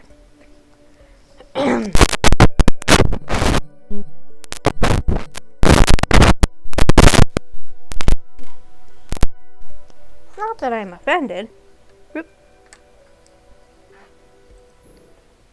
It's not that I'm offended, and even if I was, what could I do about it? I'm just one person. It's just that faction alignment was also so important in Boolean culture, even for someone like me who didn't grow up on the homeworld. When I first met others, I was immediately given the label OC, the name given to those of us who were loners that had little to do with other factions. OC is a term that means lone and refers to a group of Booleans that have few, if any, connections to other Booleans or the Boolean homeworld. Quosi is the proper word for loners, but it's often shortened, not shorted, to OC. And then Scion became a word none of us wanted to associate with, But it's not that big a deal, honestly. It's just more of a preference thing. There was no actual need to debate faction tiles with them, but if I wanted to make sure they viewed me as I was, I felt it was necessary to distance myself from that name that came with so much baggage. While I quibbled over terminology, the rest of the room had become a jumble of different emotions: disbelief, shock, and finally there was the trepidation as well. As Leia, though, I still can't. I thought it was strange that Noel suddenly locked down the cargo hold. It's not like we've never found unidentified technology before. A type fruit species might be a cause for mild concern, but Noel seemed a lot more nervous than that. Locking things up seemed more like an overreaction. They haven't actually gotten around to the introductions. Still, that is quite a claim. I've confirmed Floria's claim to be true to the best of my current ability, Daz. Confirmed it how, exactly? There's some kind of magical space wizard exam we're not aware of? Magical space wizard? What is that? Rave, I'm a doctor, not a magic detector. I looked at their DNA. That has to be a Star Trek reference, because that was a thing that McCoy would do with, say, all the time, I'm a doctor, not a whatever. Wow, we have Space Wizard DNA on record. Amazing. Rave, please. Lauren, please continue. Thank you, Noel. When Floria first came into the medical bay, I realized that while they had identifiable genetic markers indicating Earth heritage, they also had genetic markers from a species I didn't recognize. Initially, I checked the current medical databases for any DNA matches, and there were none. Excuse me. There's only little information about science and physiology even in our most comprehensive medical files, and those space wizards are on record in most databases. Sorry, Rafe. However, with Floria's help, I was able to find some information in the historic UC Medical Archive. Can't access the full archive from out here, but we hunted down what we needed. These files date back to the war. You mean the attempted eradication of Valayans, the Vim Erratio, right? You can't even call it a war, considering what a one-sided failure it was. Yes, the files I found date back to the Vim Erratio. As some of you may know, that was over 600 years ago. And the Valayan casualties were minimal, at best. They always reclaimed their dead. But it's enough to have at least some information about their genetics and physiology. Floria's DNA structure is a match for what's in the archive. And Daz, you may be interested in this as well. They came across the room, sliding a thin screen tablet across the table to him as they spoke. We have little about them on record, as you know, but the images you captured from that stasis cube, I compared them to archived images for known Valayan symbols. They appear to be a match. Daz snatched up the tablet, scrutinizing it. For a long moment, he didn't speak. Daz? He tore his eyes from the screen and looked at the captain. I would need a larger corpus of text for comparison, but at a glance, yes, it appears to be a match. This is incredible. It never even occurred to me that, the likelihood of finding such a complete and functional amount of arcane items for it to be Valayan at that. There was a soft, impatient sound from someone else at the table, the man who'd had the cocky smile before. He leaned back, crossing his arms over his chest.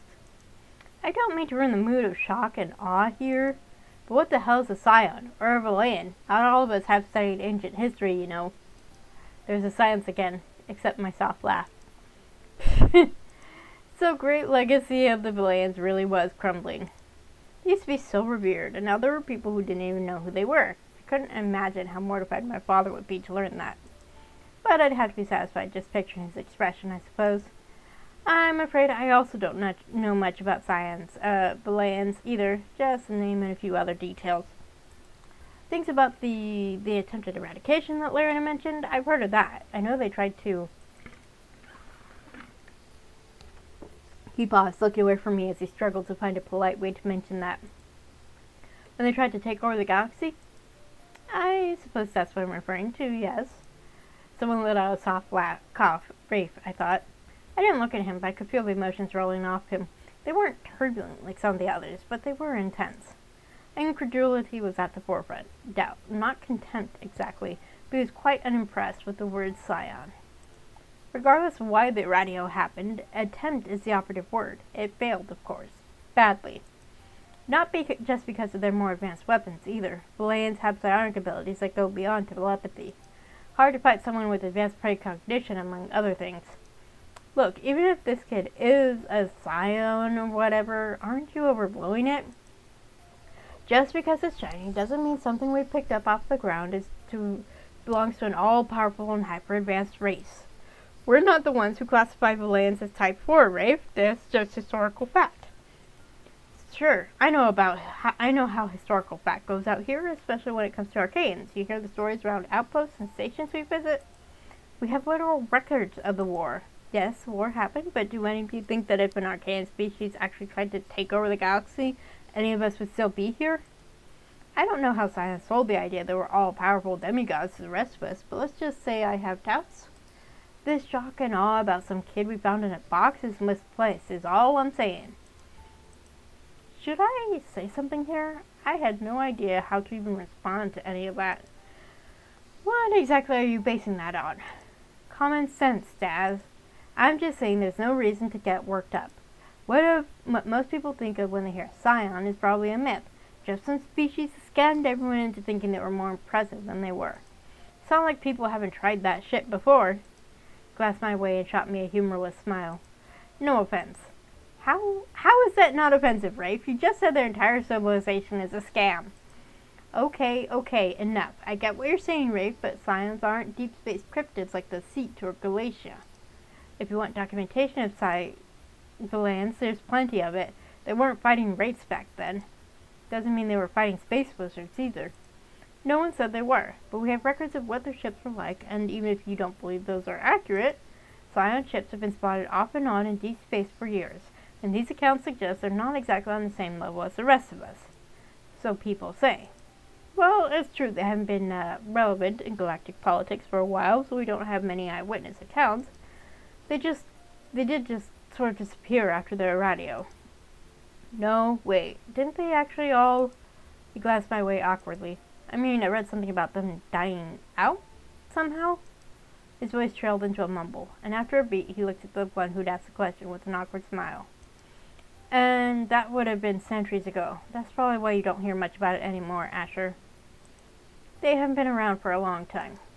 The homeworld is on the official Galactic Fragments list in the Exploration Guild, though. A lot of people have made it their mission to find it. There's a hell of a lot of stuff people out here are trying to find, Noel.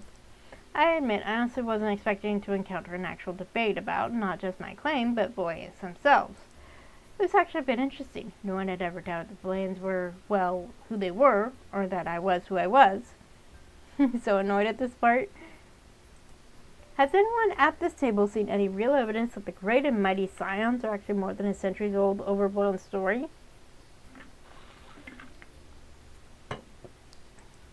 Probably about some minor Type 3 species that held their own for a while against the rest of us before retreating.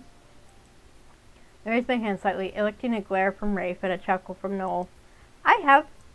Yeah, well, I hope you forgive me for not finding that believable. Look, Rafe, I'm just saying. I know a lot of excellent captains who've gone chasing after leads to the Scion homeworld. They're looking for it for a reason, don't you think? Surely that means at least some of the things they say about them might be real.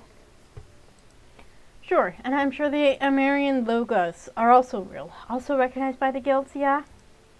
Or that story about the planet-sized ship eaters, is that also true? And that one about the dark-mounted vessels, the void shriekers. I have dozens of these stories, Noel. We know there's weird shit out here in deep space. Hell, we've found weird shit. So annoyed at this part? I don't find this annoying. I like that there's actually someone who doesn't believe it, who's skeptical, because there needs to be a skeptic. But it doesn't get much weirder than an arcane species playing kitty cat clapping games with the rest of the galaxy instead of trying to kill us all. Until, of course, they tried to kill us all. My point is that you're worked up. Lauren's worked up, and everyone else is getting worked up over this person claiming they're a Scion. Even if we believe that claim, I still think the whole Archaean thing is more some kind of long game manipulation tactic, because no one has met an Archaean before. Ever. No offense, kid, but just because someone says they're from some Archaean race doesn't mean I'm going to just believe it, even if they say it with their mind. You don't radiate the space deity vibes, if you know what I mean. Understandable, but no way we woke up to deal with the debate. That's true, but it is what it is, and I think this debate is necessary from a storytelling point of view. Oh, so now I'm a deity and not just a mere wizard? I wondered if I should revel in the sudden upgrade. Brave. Space deity is new, I'll admit. Listen, I'm not sure I can delve into thousands of years of galactic history to dispel your doubts. There have always been misconceptions about Valayans, and exaggerations. And maybe it's been so long there are new ones beyond what I remember, but exaggerations don't make history untrue. I hope you realize it would be much easier for me if I wasn't Valayan, actually, or if Valayans really were just a scam. But for the record, did not die off after the radio. If Valayans are a myth, Rafe, how do you explain me? Valayans didn't just disappear, most of them left for the galactic boundary. And some of you have never even heard of Valayans. You're lucky. The homeworld is probably beyond reach for anyone looking for it. Okay. So that's 5, so we need a 10. Okay. 1, 2, 3, 4, 5, 6, 7, 8, 9, 10.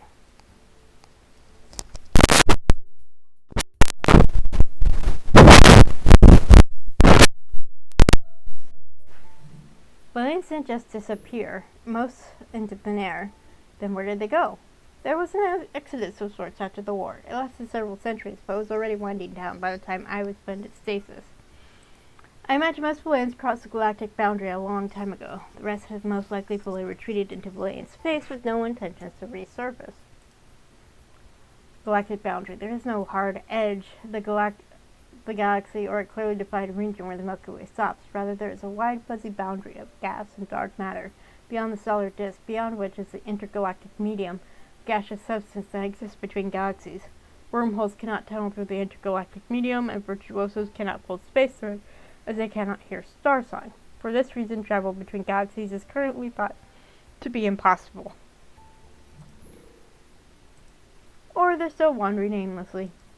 That's my assumption anyway, since I wasn't conscious for any of that.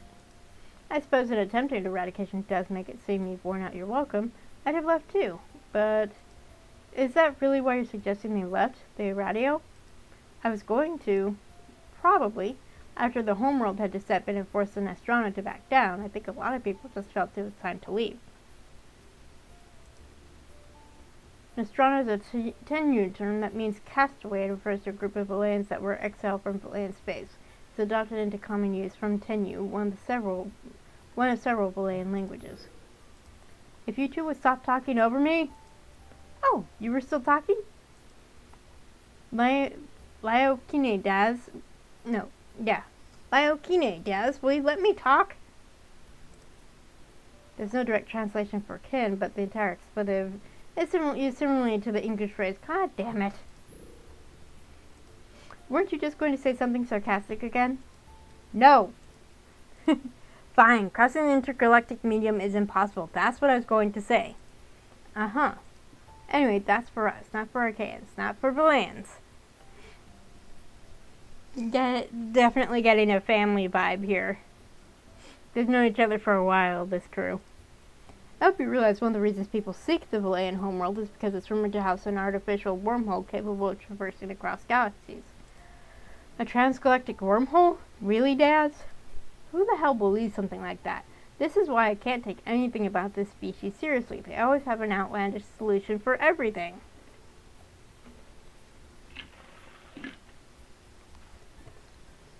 My voice is getting tired, I can feel it.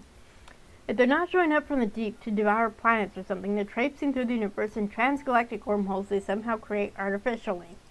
Yes, Rabe, that's why we call them Archaeans, and most people are terrified of them. Yeah, found family vibe, for sure. I don't think they ever devoured a planet. You're telling me I'm supposed to be terrified of this person?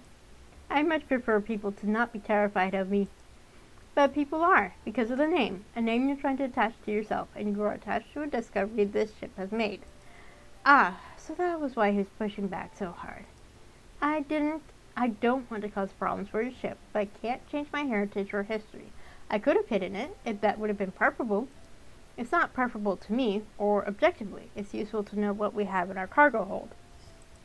And who our passenger is, even if it's not comfortable. I mean, I get what Rafe is saying, though, I think.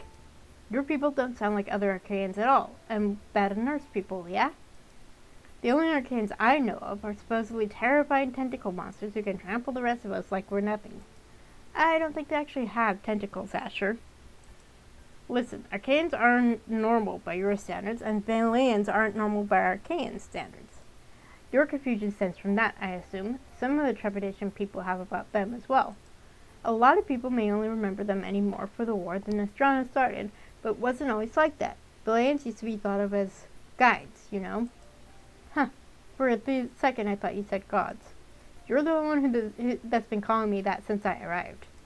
I don't want to have to delve into galactic history, but I really do want to clear up misconceptions about me. And I guess Valyans too.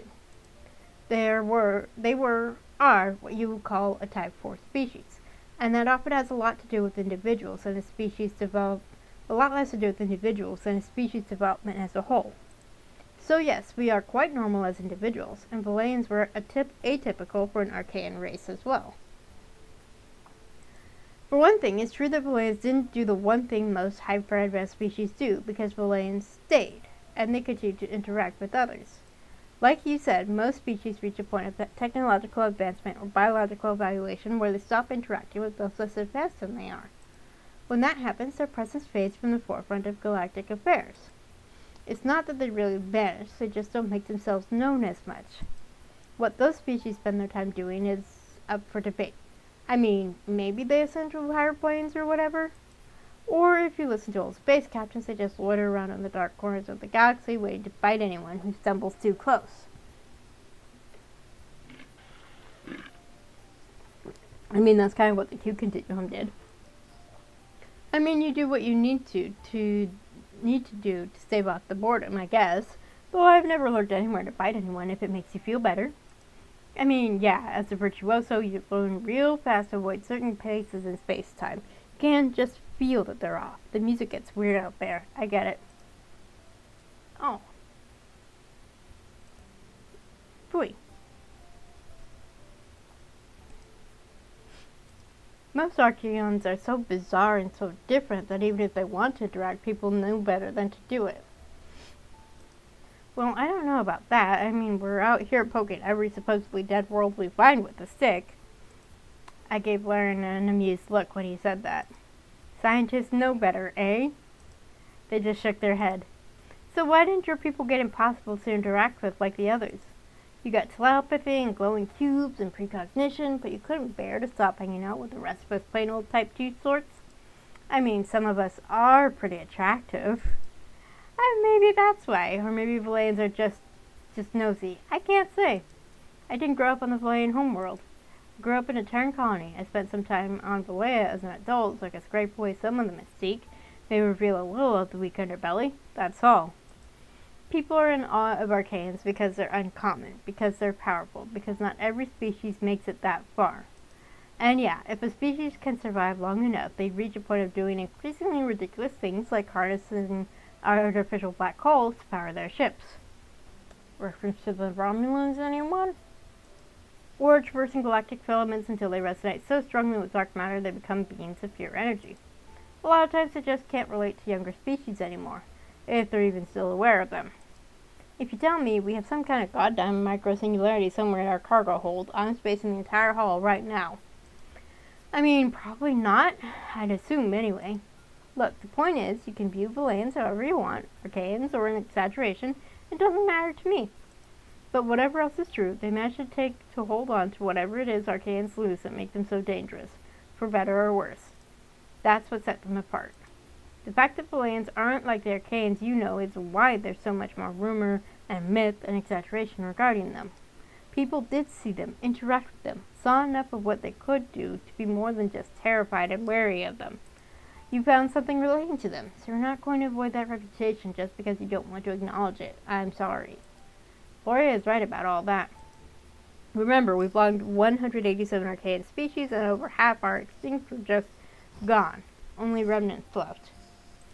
Only 33 species have had recent interactions and only 7 of those were more than scattered or brief. And I don't have to tell you most are classified as do not engage or flee on sight. Like it or not, there's only one arcane species for which there are many lengthy and positive encounters, and a lot of rumors and stories that have a high chance of actually being historical fact. Not miss, that is just how it is. Fine, fine. Sorry people stuck around as the adults in a room full of toddlers to teach and guide them inspire their amazing arcane achievements. Great. That sounds condescending as fuck, by the way. I mean, yes. But that's also the origin of your space deity myth.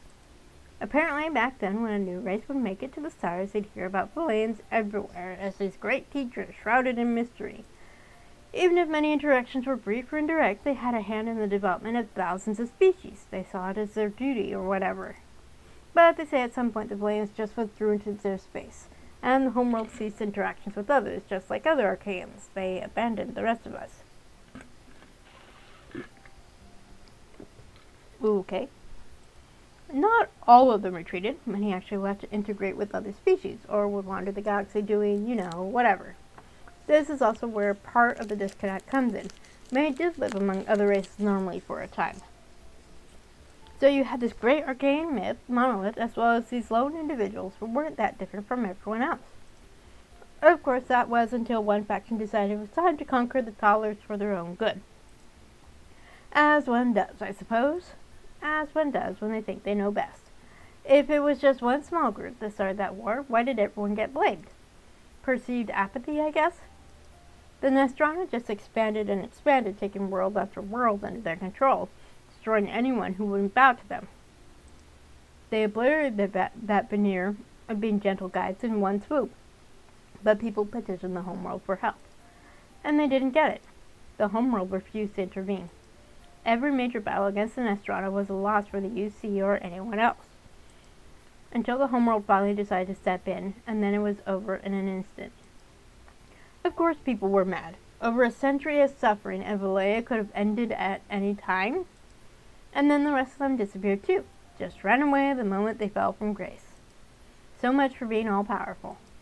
Brave, come on, you're not helping the situation. Not wrong, didn't run away because they fell from grace. They're imperfectly guided species. A fall from grace is unsurprising. It's better for everyone that most of them ran away.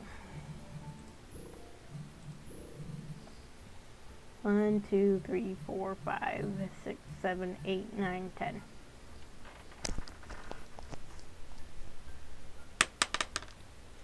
Four. A fall from grace is unsurprising. At any rate, it's likely to be the fate of any race that sticks around that long. You either die a hero or live long enough to be a villain. It's never a question of if, but when, or how hard. And what you do is pick yourself up again.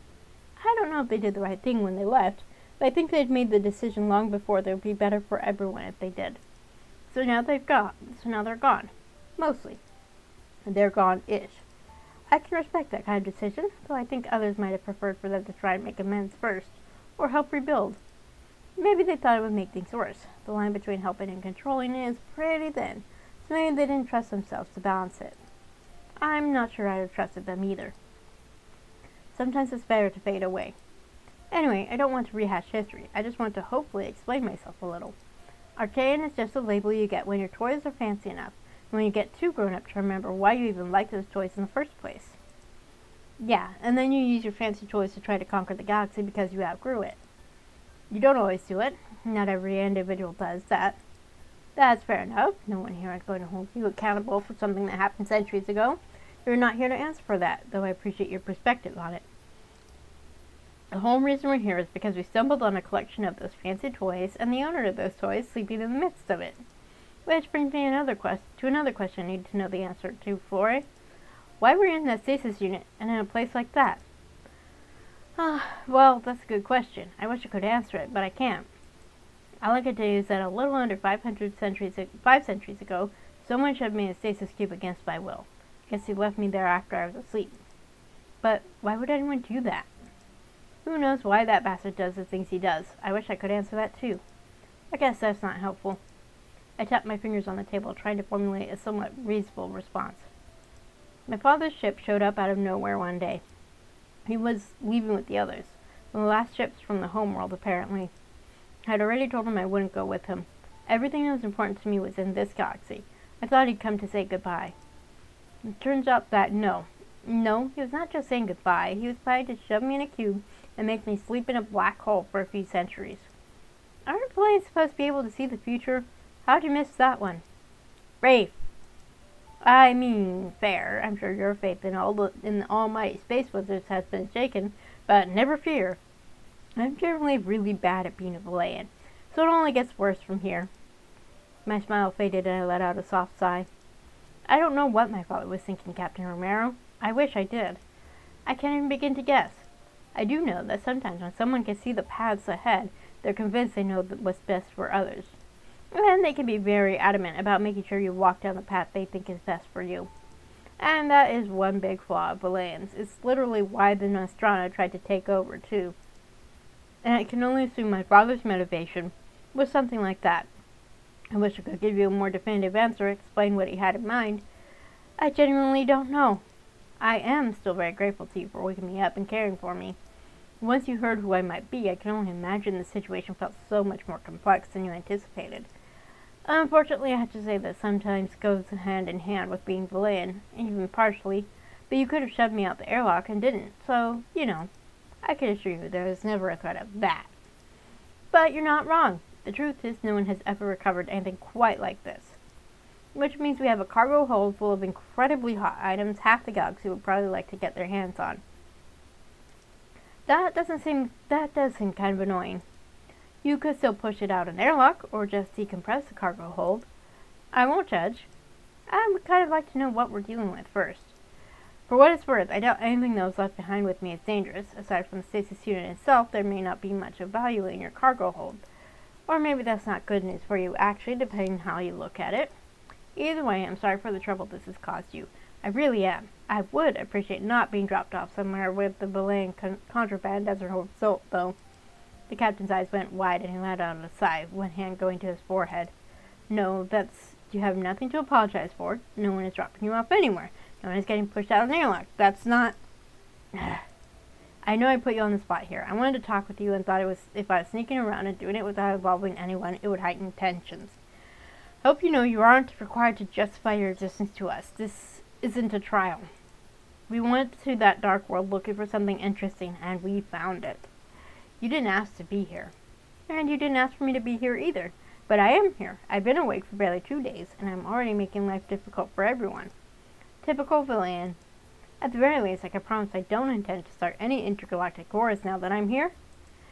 Seems like way too much work, and then I actually have to oversee whatever parts of the galaxy I take over. I'm nowhere near that ambitious. I'm glad to hear that, at least. And listen, I can help you go through the items that were with me, see what I can identify. For all we know, you have a cargo hold full of Valayan toasters, which is great if everyone here likes toast. Not great if you were hoping to revolutionize space travel or something. Toasters or not, that's for after you recover. Noel, I think this meeting has gone on long enough. I agree, my voice is getting tired. We all understand the situation now. Asher has had a lengthy history lesson. Rafe has entertained us all with his charming wit and charisma, and Flory has answered more than enough questions about the identity. I think it's time to call it. Surely you can all agree that Flory isn't a threat and the cargo needs to be handled with great care, yes? If you need any more proof regarding their heritage, I can provide you all the medical evidence you need, and if Asher needs more history lessons, I'm sure Daz can manage it. I want Flory to rest. Of course, no one's putting you to work when you're only a couple of hours out from leaving medical for the first time since you woke up, Flory. Laren is right. We all understand the situation now, so there won't be any concerns or questions about it anymore. Dealing with the cargo and everything else is on hold until after you rest. I apologize if we seemed apprehensive. It's no problem. I hope I was able to set your mind at ease. Of course, and thank you for setting the record straight on some of our misconceptions. For now, we'll give you some quarters to rest in with Laren's approval. I'm sure it'll be more comfortable than the medical bay. Thank you for that. And you haven't been introduced to the rest of us yet. That was rude on my part, so I apologize again. I guess I was more on edge than I realized. As you've probably been told, I'm Noel Romero, and I'm the one in charge of this rowdy bunch. Dazlon Cree runs the ship operations and also has a specialty in xenoarchaeology. That explains his knowledge. I'm sure you can imagine he's excited to have a look at everything we pull out that planet, especially now that he knows who left it there. Rafe Atlas is our chief engineer. You usually find them in engineering.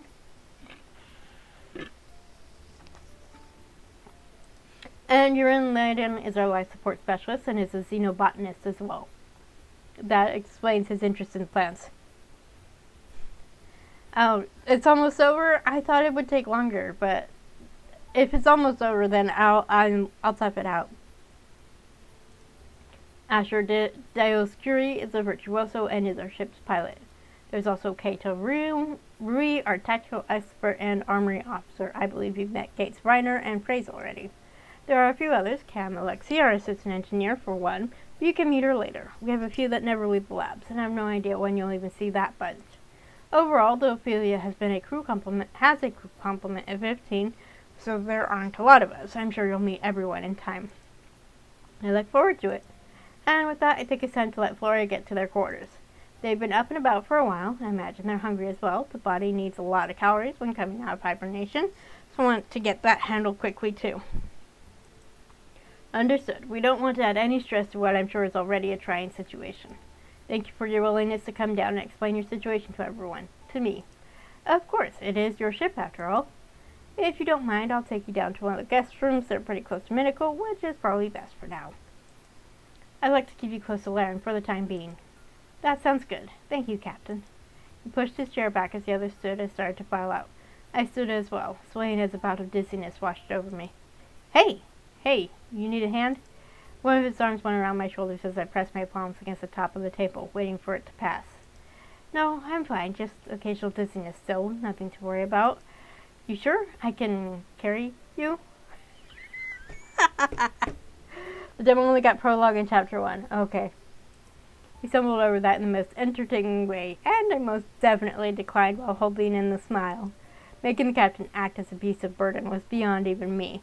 Just, I can walk on my own, as long as we go slow. In that case, when you're ready, he indicated for me to go ahead of him to the door. Before I try to get some rest, I'll stop by your room later on with something to eat. Let me know if the dizziness persists. Please carry me, sir. Maybe later. I will. Thank you, Doctor. Of course. Once in the corridor, Noel took the lead, though he was careful to walk slow for my sake. If you don't have to show me to a room yourself, Captain Romero. I'm sure you have a great deal to do besides take care of the stray you picked up. It's Noel. Just Noel. Most of the crew don't even call me Captain Romero, and as a guest, you're especially not required to do it.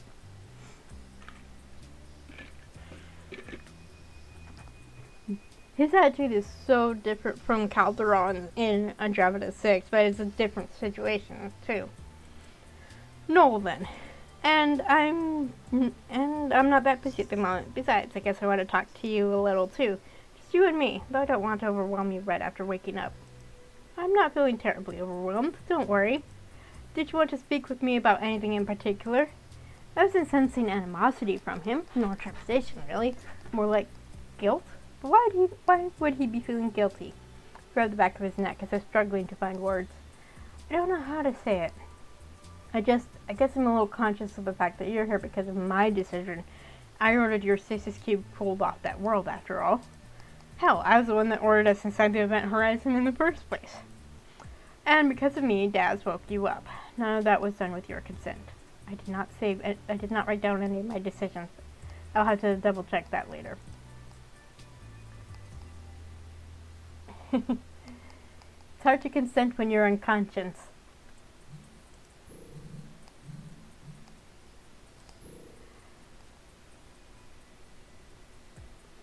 I already said thank you, didn't I?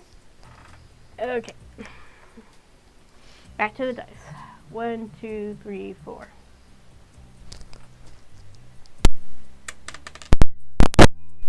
3. It's hard to consent when you're unconscious. I guess that's my point. Seems like a lot happened to you without your permission, and at least part of that was my doing. I don't see how you could have asked me. You didn't even know I was in there. We could have been more careful, or we could have left the giant glowing cube alone. Are you upset that I'm here right now, Captain? No, that's not it at all. Please don't misunderstand me. Then are you saying if you knew that was a stasis cube, you'd have left it alone? Left me there on that dark world? If I'm being totally honest, yeah, we would have. Without knowing who you were or why you were there, I don't think we'd have touched anything in that place. We thought it was abandoned. Getting to understand the complicated feelings I was getting from him. Leaving there probably would have been the right thing to do in some respects. And having me there might be a bit of a headache. Having me here might be a bit of a headache.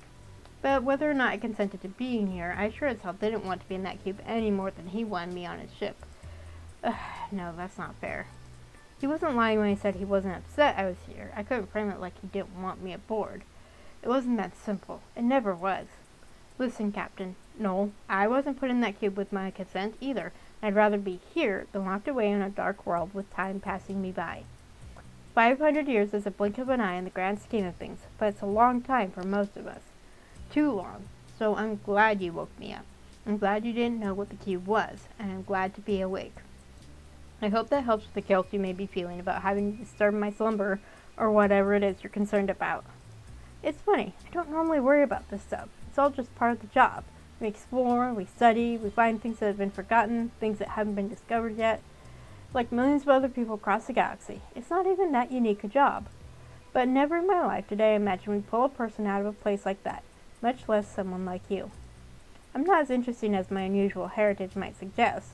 I said it earlier, I grew up in a Terran colony like many others. Spent years in space, on ships like this one, working ship operations and other jobs. I'm not even that old. More or less. I'm not some ancient remnant from times long past, regardless of what some of the others might think. I don't even like Valayans all that much. Well, most of the ones I know. If I'm being honest, I don't consider the fact I'm part Valayan to be all that important anymore. I thought seriously about hiding it. I just thought if Laren realized it later, it would cause issues. I think you're a lot more interesting than you give yourself credit for, Flori, and not because you're Valayan, or because we found you locked away in a strange place. At the very least, I find you to be quite interesting.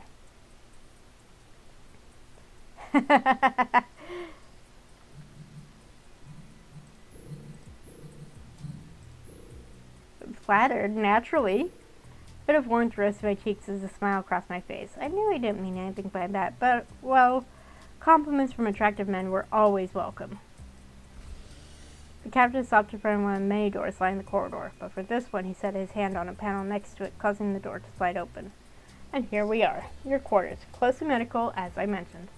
He motioned me inside first and followed right after. I know it's not much, but it has most of what you'll need, I think. The washroom is on the left, bed as you see. We'll show you where the galley is later, but for today, Lauren said they'd bring you something, so you should be set. He tapped another panel on the inside wall. You can contact anyone on the ship over comms. It's patched into our personal communications devices, too. Contact me if you need anything. Don't hesitate, no matter how small. That made me smile a little. It wasn't like I needed the comm system to contact him, but I suppose I'd use it out of politeness anyway. I don't want you to have to worry about anything else but recovering right now, alright? Need his round now. I totally wasn't being thirsty. I need all the rounds. I haven't decided who I like best yet. I'm gonna play around with the demo some more after the stream is over. I'll remember that, thank you. I still haven't messed around with the Changeling demo though. Got distracted with other shinies. I'm Flori. Welcome aboard. I mean it. He gave a slight nod and left me there. A moment after the door shut, I went to the bed and flopped down, pulled my knees up and stared out at the passing stars and deep night of space. Since waking up, it had been a whirlwind of introductions, searching medical databases, and more introductions, all through a fog of exhaustion that came and went. Beyond the feeling of frustration as I fought to regain my footing, I haven't had much time to just think about it all. The anxious flutter, it's full coming. Need a full game right now. Too many upcoming visual novels. Yeah, there's a lot. I'm hoping that Call Me Under will be out soon. They're still working on it. I need to double check. I have a few visual novels that I'm following on, Itch. I need to double check if any of those are ready yet. The anxious flutter from earlier was back, and I had to stop myself from rubbing my breastbone to quiet it down.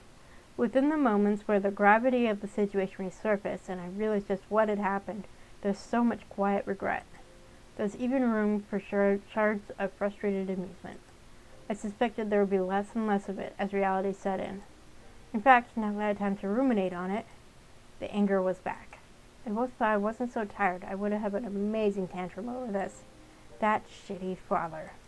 And he got over the galactic boundary decades ago, so who even knew where he was or what he was doing these days? I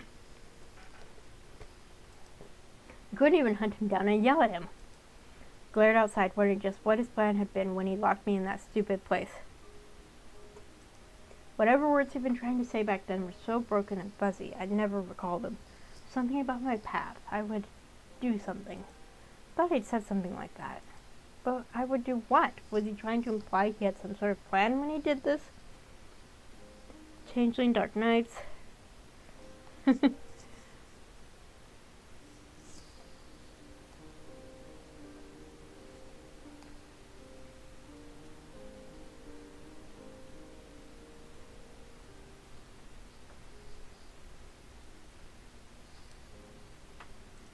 I mean, I'd hope so. That would be annoyingly like him. Trying to chain me down with something like the paths. How could he do something like this? How could he just ignore what I wanted like it was nothing?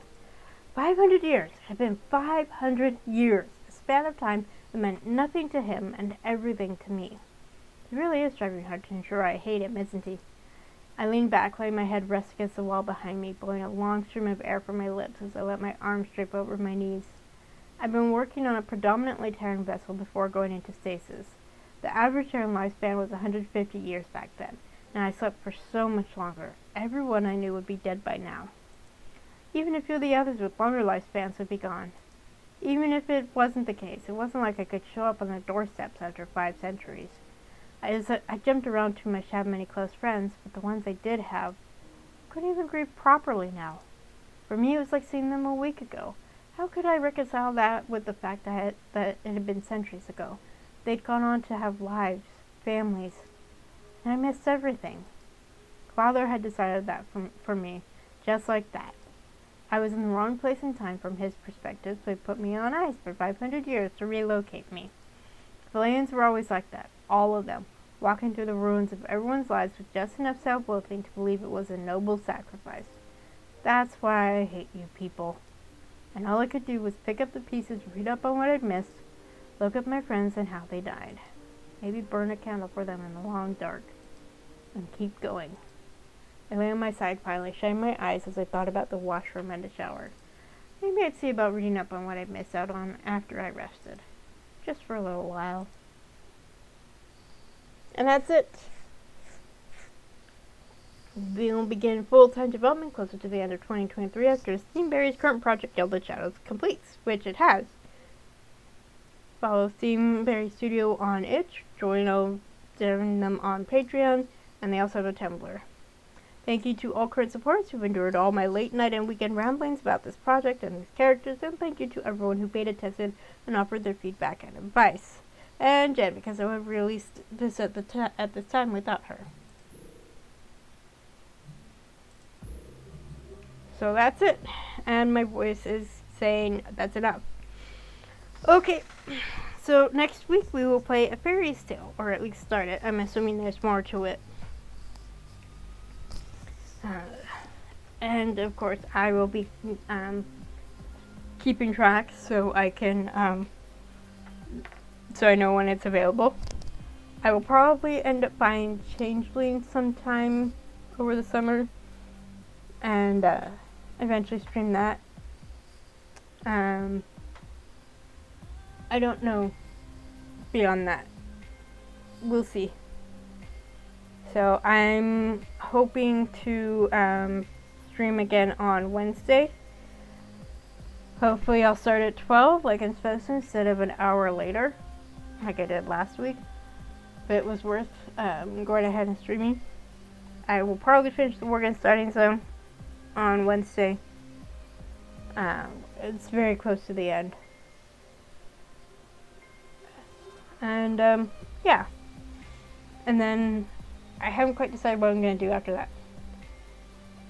Anyway, thank you all for joining me, and if you're watching this on YouTube, please like, share, comment, subscribe, all that fun stuff. And hope you have a great day. Bye!